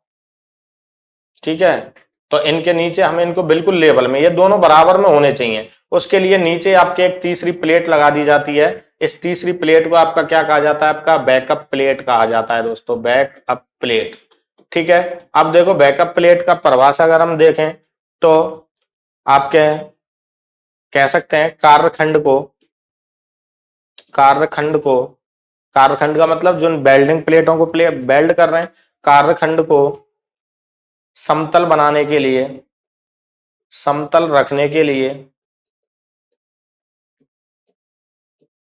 उनके नीचे एक प्लेट लगाई जाती है, उनके नीचे एक हम क्या लगा देते हैं आपके, एक प्लेट लगाई जाती है, प्लेट लगाई जाती है, जिसे आपका क्या कहा जाता है दोस्तों, जिसे आपका बैकअप प्लेट कहते हैं। अब बैकअप प्लेट समझ में आ गया होगा, बैकअप प्लेट क्या है, ये भी जरूरी थी जब हम वेल्डिंग कर रहे हैं तो इसे क्या कहा जाता है, आपका बैकअप प्लेट कहा जाता है। अब बात करते हैं हम टैक ऑफ वेल्ड। तो देखो दोस्तों, जब हमने ये लगा दिया आपका कि भाई ये जो है हमने इसके अंदर लगा दिया, तो आप देखोगे कि जैसे ही आप इसको वेल्ड कर रहे हो, इसको क्या कर रहे हो दोस्तों, आप वेल्ड कर रहे हो, जैसे ये प्लेट हो गई और ये हो गई आपकी, एक प्लेट ये हो गई और एक प्लेट आपकी ये हो गई, इन दोनों को आप क्या कर रहे हो, वेल्ड कर रहे हो। ठीक है, इन दोनों को आप क्या कर रहे हो मेरे प्यारे दोस्तों, आप वेल्ड कर रहे हो। ठीक है, इन दोनों को आप वेल्ड कर, तो इसके नीचे बैकअप प्लेट आप लगा दोगे, कोई दिक्कत नहीं है। बैकअप प्लेट लगाने के बाद में ये नीचे बैकअप समतल तो हो गई, लेकिन ये क्या है, जब हम इस पे काम कर रहे होते हैं तो अगर ये प्लेट आगे पीछे अगर खिसक गई तो आपके दिक्कत हो जाएगी, मटेरियल ज्यादा लगेगा, है ना, या फिर वेल्डिंग जोड़ सही नहीं होगा, क्योंकि आगे पीछे या इधर उधर खिसक गई काम करते टाइम प्लेटें तो दिक्कत होगी। तो वेल्डिंग करने से पूर्व वेल्डर जो होता है वो क्या करता है दोस्तों, वो क्या करता है कि इसके दोनों सिरों पर, जैसे एक तो ये सिरा है, इन दोनों पर टांका लगा देता है, ये आपका टैक लगा दिया, टैक का मतलब टांका लगा, ठीक है, और एक टांका आपका यहां लगा देता है। अब ये दो टांके लगा दिए, अब ये प्लेट जो है इधर उधर आपके क्या नहीं होगी, आपके भगेगी नहीं, है ना, अपने फिक्स स्थान पर रहेगी। अब इनको आपका क्या कहा जाता है, आपका टैक ऑफ वेल्ड कहलाता है। मतलब वेल्डिंग करने से पूर्व आपके उसके किनारों पर आपके टांके रख दिए जाते हैं, जिससे वेल्डिंग प्लेटें इधर उधर ना हो, तो वो क्या कहलाता है, आपका टैक ऑफ वेल्ड कहलाता है। तो हम यहाँ पर पॉइंट टू पॉइंट बात करें कि वेल्डिंग करने से पूर्व, वेल्डिंग करने से पूर्व आपका क्या होगा दोस्तों, वेल्डिंग करने से पूर्व आपका क्या होगा कि वेल्डिंग प्लेटों पर क्या कर देते हैं अपन, वेल्डिंग प्लेटों पर टांके लगा देते हैं, टांके लगाए जाते हैं, है ना, लगाए जाते हैं। वो क्या कहलाता है आपका, वह आपका कहलाता है दोस्तों टैक ऑफ वेल्ड। ठीक है, टैक ऑफ वेल्ड समझ में आया। वेल्डिंग करने से पूर्व इसके आपके सिरों पर आपके वेल्डिंग क्या कर दी जाती है, आपके टांके रख दिए जाते हैं, जिससे क्या होता है वो प्लेटें इधर उधर नहीं खिसक सकती हैं। तो ये आपका क्या कहलाता है, टैक ऑफ वेल्ड कहलाता है। अब हम बात करें आपके अगले पॉइंट की, तो अगला पॉइंट क्या है इसमें दोस्तों, toe of weld. Toe of weld क्या होता है, देखो हम जो वेल्डिंग मैंने आपको बताई थी उसमें आपके किस प्रकार से बताई थी आपको पता ही है कि आपके जो वेल्डिंग टेक्निक हैं, वेल्डिंग टेक्निक बताई थी, वेल्डिंग करने के तरीके कि भाई आपके किस तरीके से किया जाता है। हम अगर देखते हैं तो वेल्डिंग जो करते हैं अपन वो किस प्रकार से करते हैं कि आपके दो तरीके होते हैं भाई, या तो डायरेक्शन आप ऐसे चलाओगे उसको, भाई एक हाथ में फिलर रॉड ले ली, एक हाथ में इलेक्ट्रोड, इस प्रकार से चलेगी। ऐसा नहीं है कि आपके दो डायरेक्शन में चलती है, या तो राइट या फिर आपके कैसे चलेंगे, लेफ्ट चलेंगे। तो अंतिम किनारा तो आएगा, राइट से चलेंगे तो इधर अंतिम किनारा आएगा, अगर लेफ्ट हैंड टेक्निक से कर रहे हैं तो इधर किनारा आएगा, है ना, अंतिम किनारा। तो अंतिम किनारा जैसे मैं यहां से चला और ये वेल्डिंग का पॉइंट आ गया, ठीक है, मेरी डायरेक्शन अब इधर है, लेफ्ट हैंड वेल्डिंग टेक्निक कर रहे हैं तो इधर से चलेंगे, यहां रुक गया, फिर यहां से चलेगा वो आपका यहां रुक जाएगा। मतलब इस प्रकार से आपके क्या है, इसमें आप देखोगे जो अंतिम किनारा होगा, ये वाला जो किनारा होगा आपका अंतिम किनारा, जिसे हम बोल देते हैं इस अंतिम किनारे को, ठीक है, जैसे इधर ये डायरेक्शन इस प्रकार से थी इसकी, तो ये अंतिम किनारा होता है आपका, और अंतिम किनारा बिल्कुल अलग दिखाई देता है। देखना आप वेल्डिंग जहां छोड़ते हैं एंड करते हैं तो वहां पर एक अलग लेयर बन जाती है, एक लाइन सी बन जाती है। मतलब वेल्डिंग का जो अंतिम किनारे होते हैं वो आपके क्या कहलाते हैं, टो ऑफ वेल्ड कहलाते हैं। ठीक है, इसमें हम कह सकते हैं आपके कि इसको हम क्या कह देते हैं आपका दोस्तों, वेल्डिंग के आपके अंतिम किनारे जो होते हैं वो आपके क्या कहलाते हैं, अंतिम किनारे आपके क्या कहलाएंगे, किनारे टो ऑफ वेल्ड कहलाते हैं। ठीक है, टो ऑफ वेल्ड कहलाते हैं।